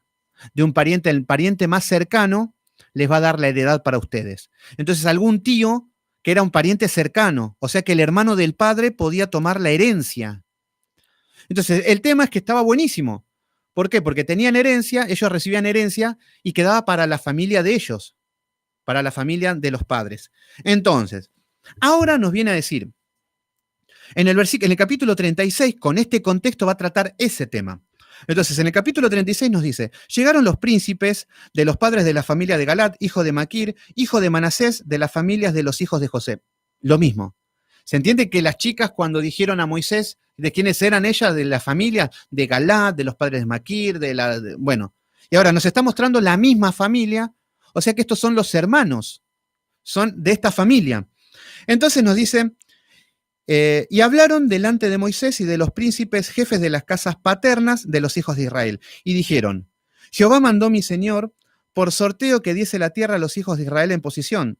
También ha mandado Jehová mi señor que de la posesión de Zelofejad, acá aparece este hombre, Zelofejad, el padre de las mujeres, que murió no por los pecados de Coré, sino por sus pecados, ese mismo hombre. Nos está diciendo que la posesión de Zelofejad, nuestro hermano y sus hijas, acá estaba un tema, acá está hablando los hermanos de este Zelofejad.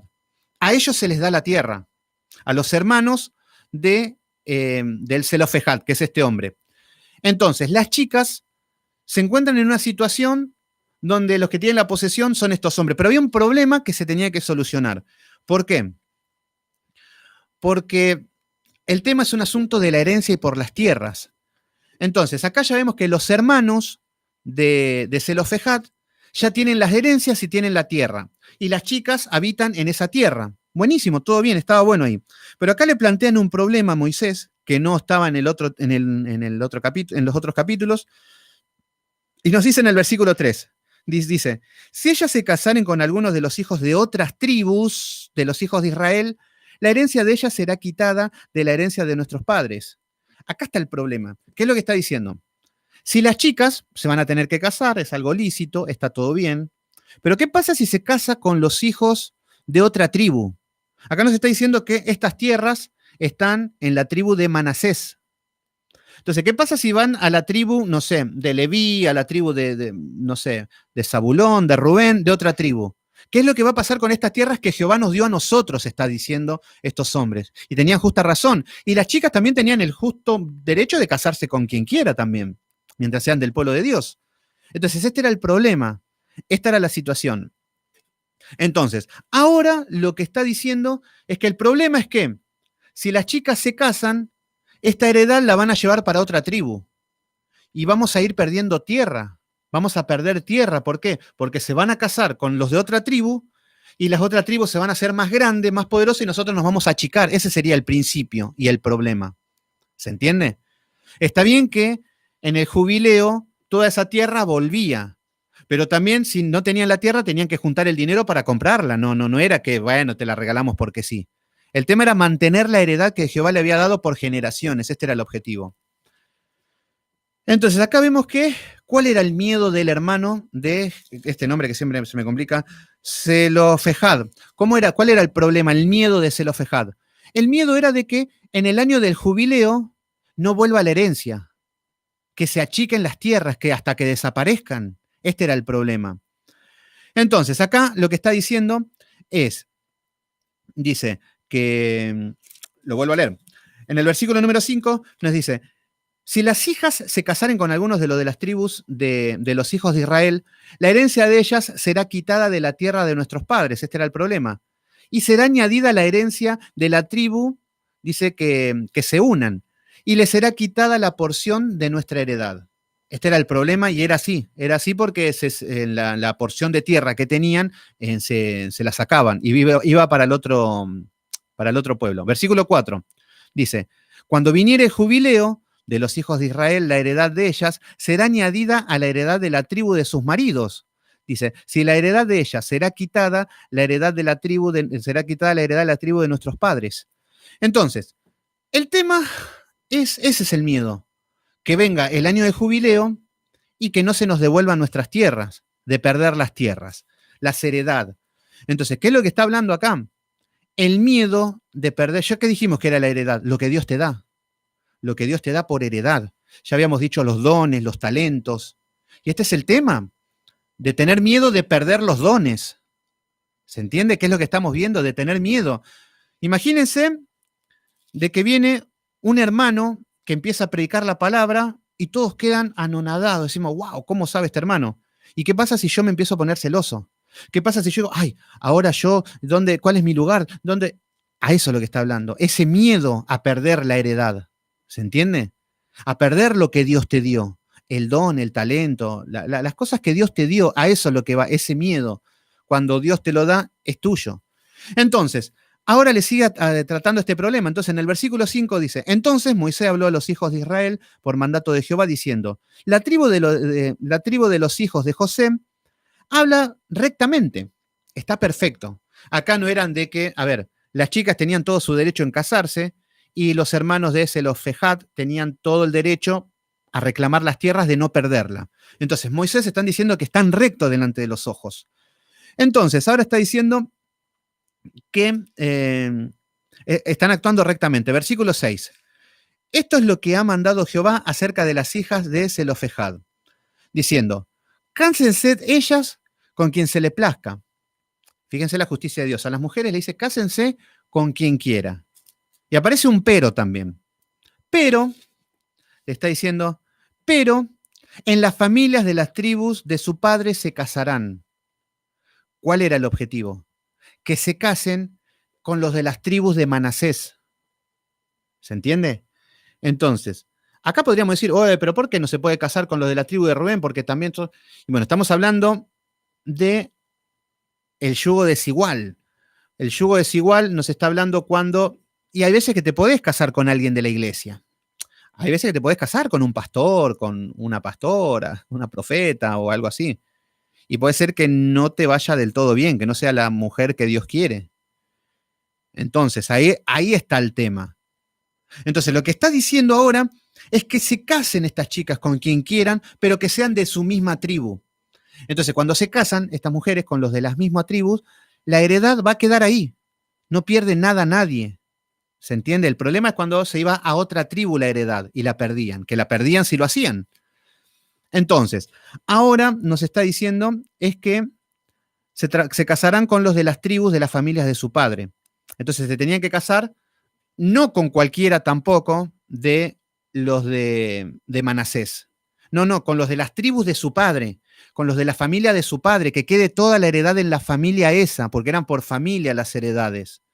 Entonces, no era solamente con los de Manasés. Cuesta, era un tema, pero Dios estaba guiando a las chicas a que se casen, que ya tenían los hombres preparados en esas tribus. Ahí estamos viendo la soberanía de Dios, el poder de Dios. Entonces, en el versículo 7 nos dice, para que la heredad de los hijos de Israel no sea traspasada. ¿Vieron? Va a quedar en Manasés la tribu. No sea traspasadas de tribu en tribu, porque cada uno de los hijos de Israel está ligado a la heredad de la tribu de sus padres. ¿Vieron cómo están ligados a sus tribus por herencia perpetua? Esto no se perdía. Esto no es que, bueno, tenemos un hijo pródigo que, bueno, padre, vende toda la tierra, que me voy de fiesta y perdemos todo. No. Dios está ahí protegiendo la tierra y la heredad de cada uno. Lo mismo que está con la heredad de nosotros.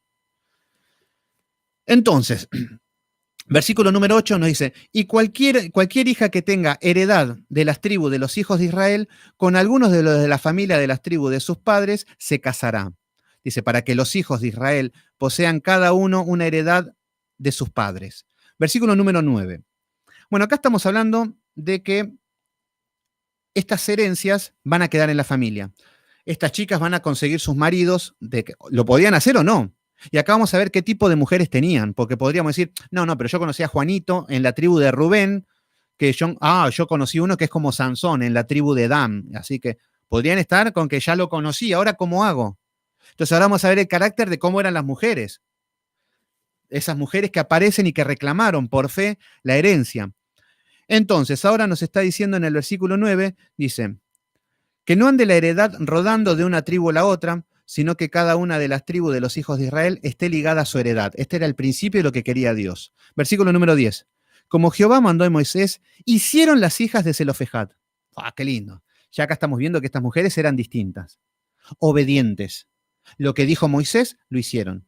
Podrían estar, no, porque yo me caso con Juanito, porque me caso con Pedrito, porque acá, después de todo lo puedo en Cristo me fortalece. No, eran obedientes, eran mujeres de Dios, que llegan a la tierra prometida, que toman la tierra prometida, que atravesaron el desierto, que caminaron en santidad. Entonces son mujeres maduras ya. Entonces vieron que acá nos está diciendo que ellas hicieron como Moisés les dijo. Versículo número 11. Así, Maala, Tirsa, Ogla, Milca, Noa, hijas de Zelofejad, se casaron con los hijos de sus tíos paternos. ¿Vieron? Se casaron con los hijos de sus tíos paternos. O sea que se queda todo en familia. Fíjense lo obediente que eran estas mujeres, cómo mantienen la oriodad, cómo eran temerosas de Dios. Qué lindo, ¿eh? Cuando aparecen estas mujeres así. Y fíjense que no tiene nada que ver con el feminismo esto, ¿eh? Entonces, acá vemos que las mujeres no deciden decir no al yugo desigual y obedecen. Versículo número 12. Se casaron en la familia de los hijos de Manasés, hijo de José, y la heredad de ella que tuvo la tribu de su familia y tuvo la familia de su padre. Versículo 13.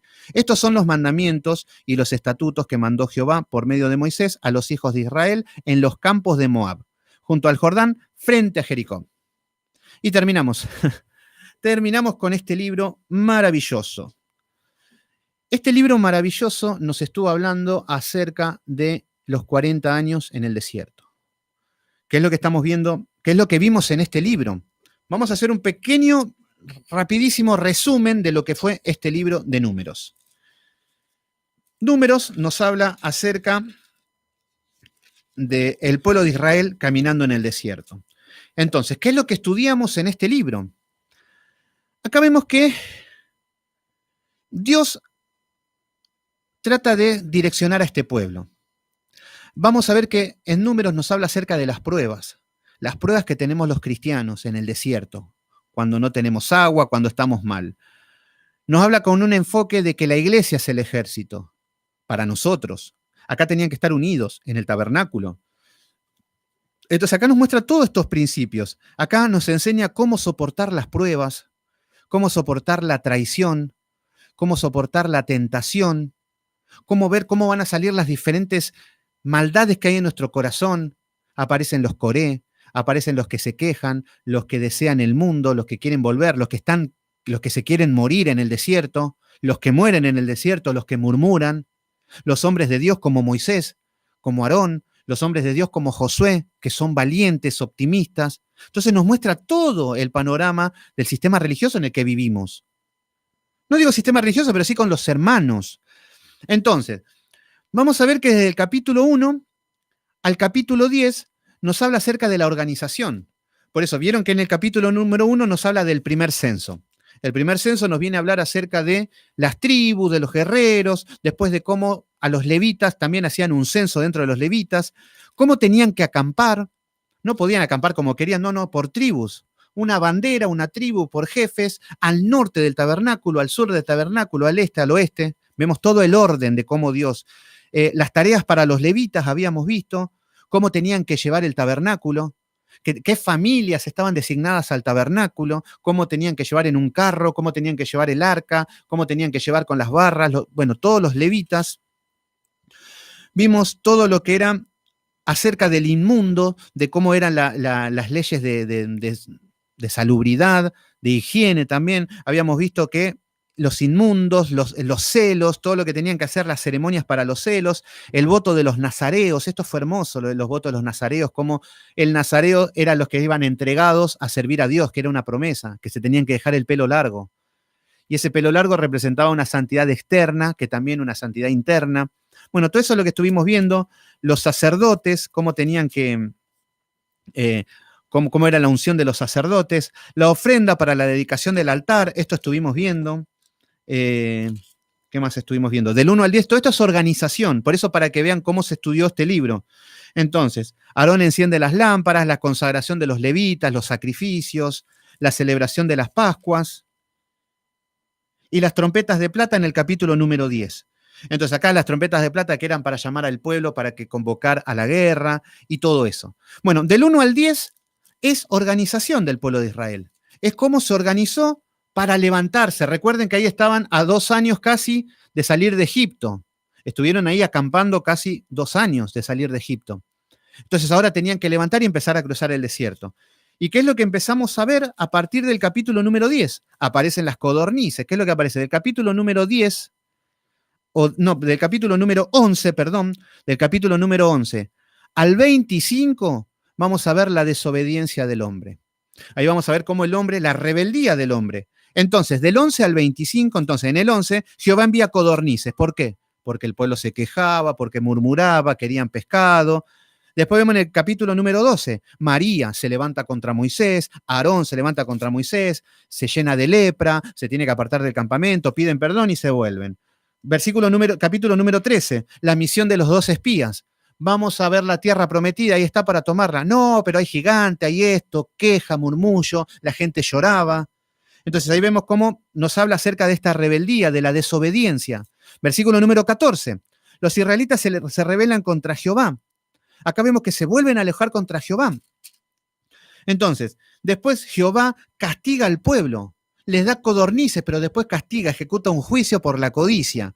Después vemos de que mueren los 10 espías malvados, mueren con plagas los que murmuraron. Entonces vemos juicio, castigo, desobediencia, las leyes sobre las ofrendas, nos empieza a enseñar cómo tenían que ofrendar. Aparece Coré en el capítulo 16.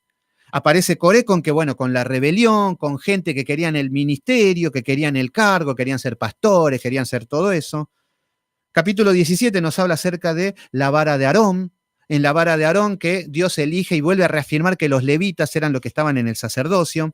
En el capítulo 18, Dios establece cómo va a establecerle el sustento a los levitas a través de los diezmos y de las ofrendas, para los levitas, no para los pastores.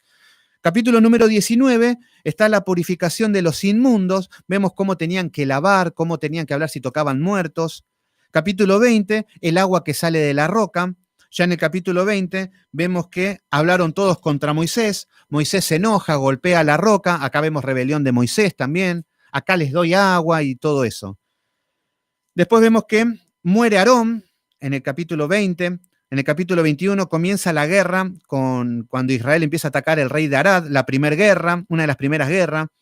Después vemos que empiezan a rodear lo que es Moab, aparece Balac, aparece Balaam. Después aparecen las mujeres moabitas que empiezan a tener relaciones sexuales con el pueblo de Israel. De estas mujeres después los llevan al juicio a este pueblo. Después vemos que empieza a profetizar Balaam, ya lo vimos hace poquito. Israel, en el capítulo 26 ya vemos otro censo, por eso vemos que del capítulo 11 al 25 era la rebelión de Israel, estar perdidos en el desierto, pelear, renegar, murmurar. O sea que lo estudiamos de esa manera. Entonces, del 1 al 10, la organización para salir al desierto. Del 11 al 25, la desobediencia, la rebelión. Y del 26 al 36 es una reorganización. ¿Pero para qué? Para tomar la tierra prometida. Entonces, a partir del capítulo 26, vemos un nuevo censo, que en este nuevo censo están los que van a tomar la tierra prometida, los guerreros, los hijos de los rebeldes que murieron en el desierto. Entonces, acá vemos que ahí aparecen Caleb, aparecen Josué, ahí aparecen lo que es, en el 27, las hijas de Zelofejad, que lo que dijimos, ofrendas diarias, estuvimos viendo ofrendas para el día de reposo, las fiestas solemnes, la ley de los votos, venganza contra Madián, acá vemos la guerra contra los madianitas, contra Moab, la repartición del botín. Vemos cómo Rubén ya llegando a la tierra se cansó y no, yo me quedo de este lado del Jordán. Vemos en el capítulo 33 un resumen con las jornadas de todo lo que es de dónde salió Israel, esto es lo que vimos hace poquito. En el capítulo 34, la repartición de las tierras, de los lugares geográficos. Capítulo 35, la herencia de los levitas, que es lo que vimos hoy, las ciudades de refugio. Y en el capítulo 36 vimos lo que es la ley del casamiento para las heredades.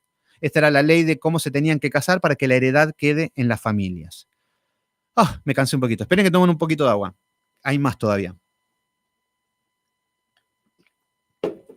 Entonces, ahí tenemos un resumen. Ahora, todo eso es lo que estudiamos en el libro de Números, desde el capítulo 1 hasta el capítulo 36, capítulo por capítulo, versículo por versículo, palabra por palabra estudiamos. Estudiamos entre línea y con profundidad. Ahora, nosotros seguimos caminando en el desierto. Nosotros dijimos que íbamos a estar 40 días para que salga todas estas cosas a luz y fueron saliendo muchas cosas, que cada uno lo tuvo que ir identificando de manera personal.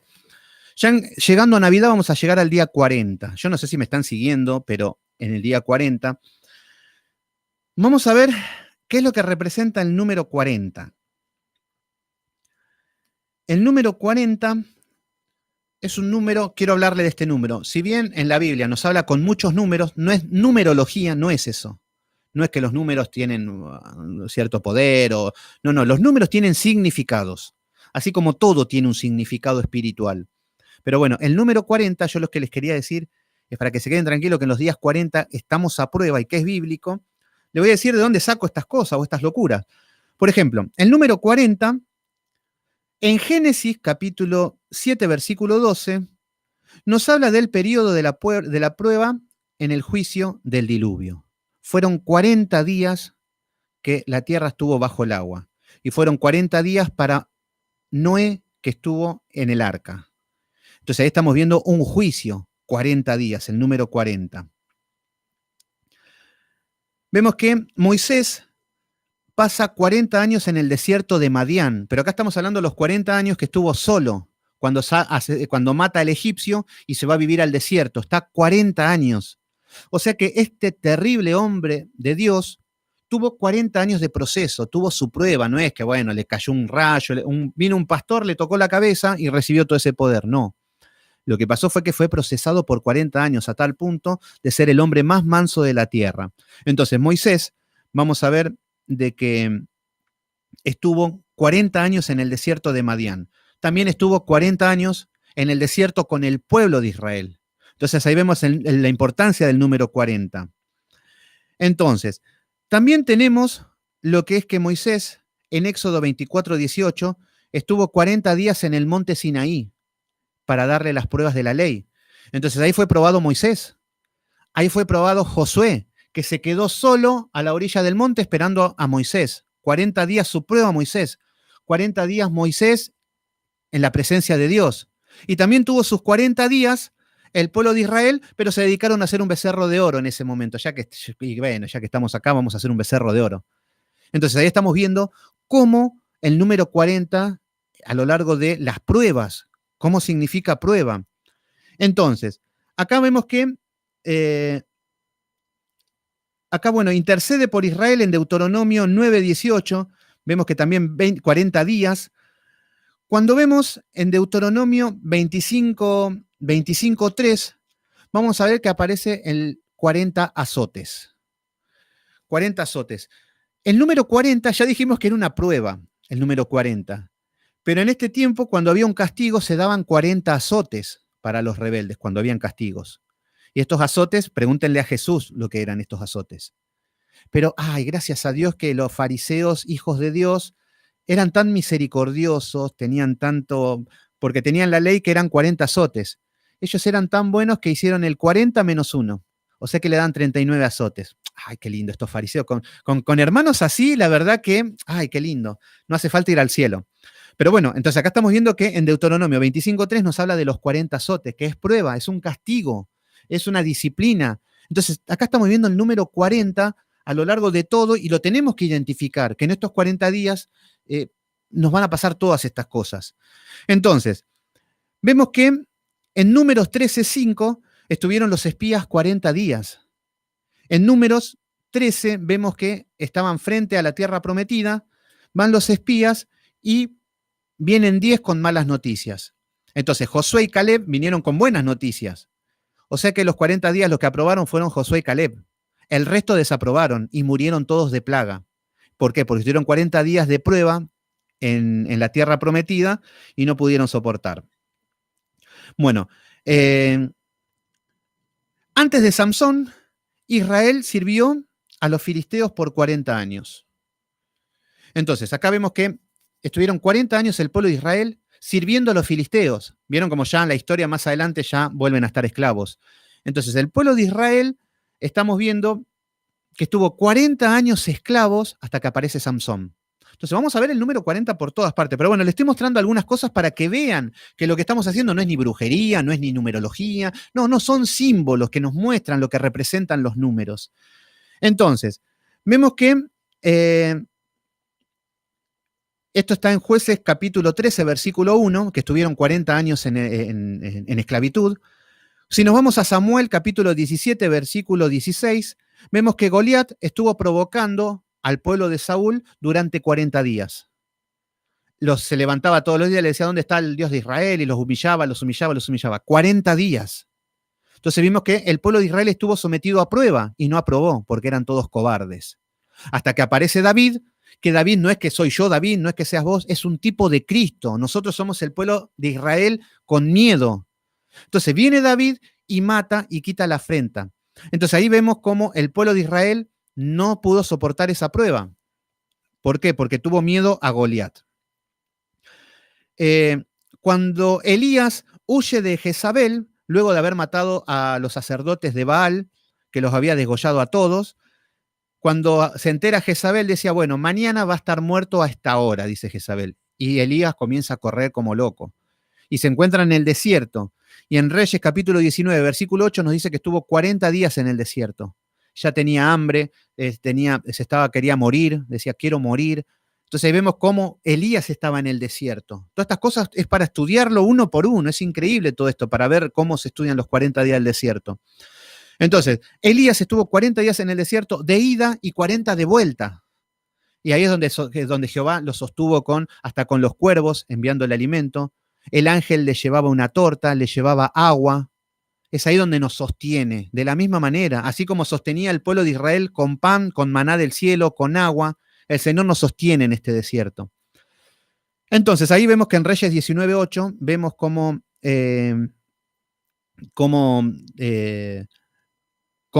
pudo, en esta prueba, en Reyes 19:8, las pruebas que era de ida y de vuelta de Elías. En Ezequiel capítulo 4, versículo 6 y en Ezequiel 29:11 vemos también profecías que nos habla acerca del número 40, que bueno, esto si quieren lo ven, lo estudian. Vemos que Jonás capítulo 3, versículo 4, también tuvo su prueba, 40 días, que también fue tentado. Esto lo pueden buscar en Jonás capítulo 3, versículo 4.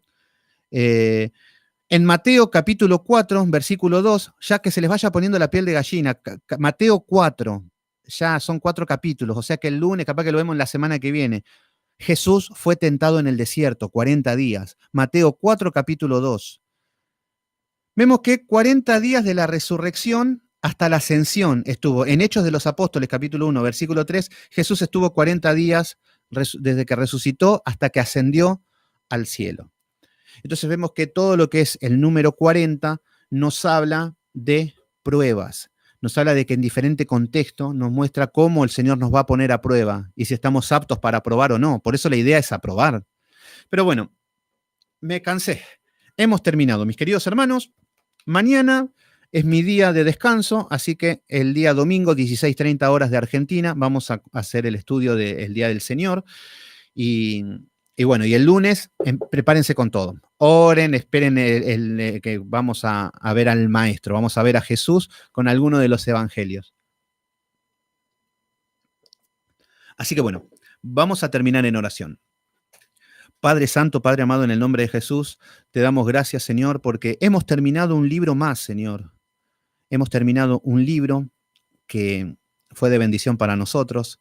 Nos identificamos, Señor, en el período de rebelión, nos identificamos en el período de queja, pero queremos salir del desierto, Señor, que la palabra nos haya dado luz para no morir en el desierto. Agradecemos, poderoso Dios, porque tu palabra es perfecta, es santa, es pura, y nosotros no. Nosotros somos rebeldes, Señor. Nosotros somos como Israel, Señor. Ten misericordia, Señor. Por eso vamos corriendo a la ciudad de refugio, como homicidas. Así nos presentamos delante de ti, poderoso Dios. Pero hay un sumo sacerdote que intercede por nosotros, Señor. Gracias, Padre Santo, por ser tan bueno, por darnos tantas revelaciones. Gracias por mis hermanos que están presentes. Gracias, Señor. Y el día domingo queremos reunirnos para adorar tu nombre, para ver qué tienes para enseñarnos. Y el día lunes, Señor, prepara nuestros corazones para que tu Hijo amado se presente en nuestras vidas, que se revele, que tengamos un encuentro sobrenatural a través de las Escrituras, Señor, con tu Hijo, Señor, con todo lo que es la persona de Cristo, Señor. Queremos verlo en vivo y en directo, Señor, meternos en la historia, habitar, hacer que todas las imágenes sean reales, visibles en nuestra vida, Señor. Ayúdanos a entender todos estos tesoros, Señor, que hay en los evangelios. Te damos gracias, Señor. En el poderoso nombre de Cristo Jesús te decimos amén. Bueno, hemos terminado. Tony Aguilar, gracias por estar ahí, gracias por estar conectado desde el principio. Vanessa Rossi también ahí, gracias por estar. Excelente enseñanza, gracias. Gracias, pero la gloria es para Dios. Tengo acá como un mechoncito que me lo estaba mirando y no soy capaz de peinarme, pero bueno, ahí está. Bueno, Catherine también, muy interesante lo del número 40. Es perfecto, sí, la Biblia es perfecta, Catherine, así que pongan a prueba el número 40, pónganse a prueba delante de Dios, tómenlo en serio, traten de representar todo, cuando vean en la Biblia símbolos, saber cómo se interpretan, de esto se tratan estos estudios. Doris Castaño, qué lindo verte, hace rato que no te veía, Doris, gracias por estar ahí. Ani Sánchez Quintana también, muy lindo estudio. Hemos terminado. Este es el momento donde tenemos que decir qué lindo, terminamos un libro más y es como que estar contentos y hasta darle un abrazo a todos porque no es un chiste estudiar todo un libro de la Biblia, ¿eh? No es tan fácil.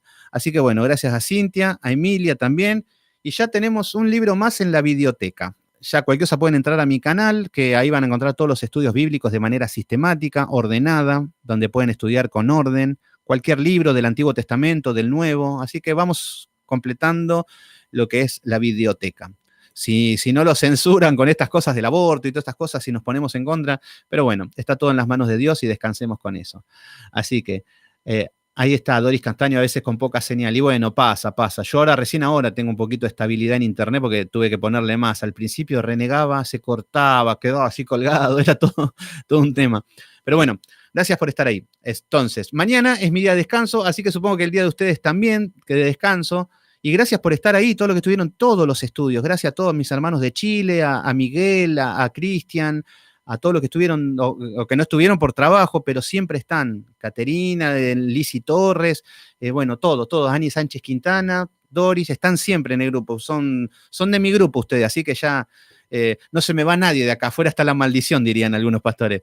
Pero nada, mentira. Gracias por estar ahí y bueno, domingo 16:30 horas y prepárense para el lunes porque el lunes explota todo. Así que con los evangelios. Que Dios lo bendiga y nos vemos el domingo.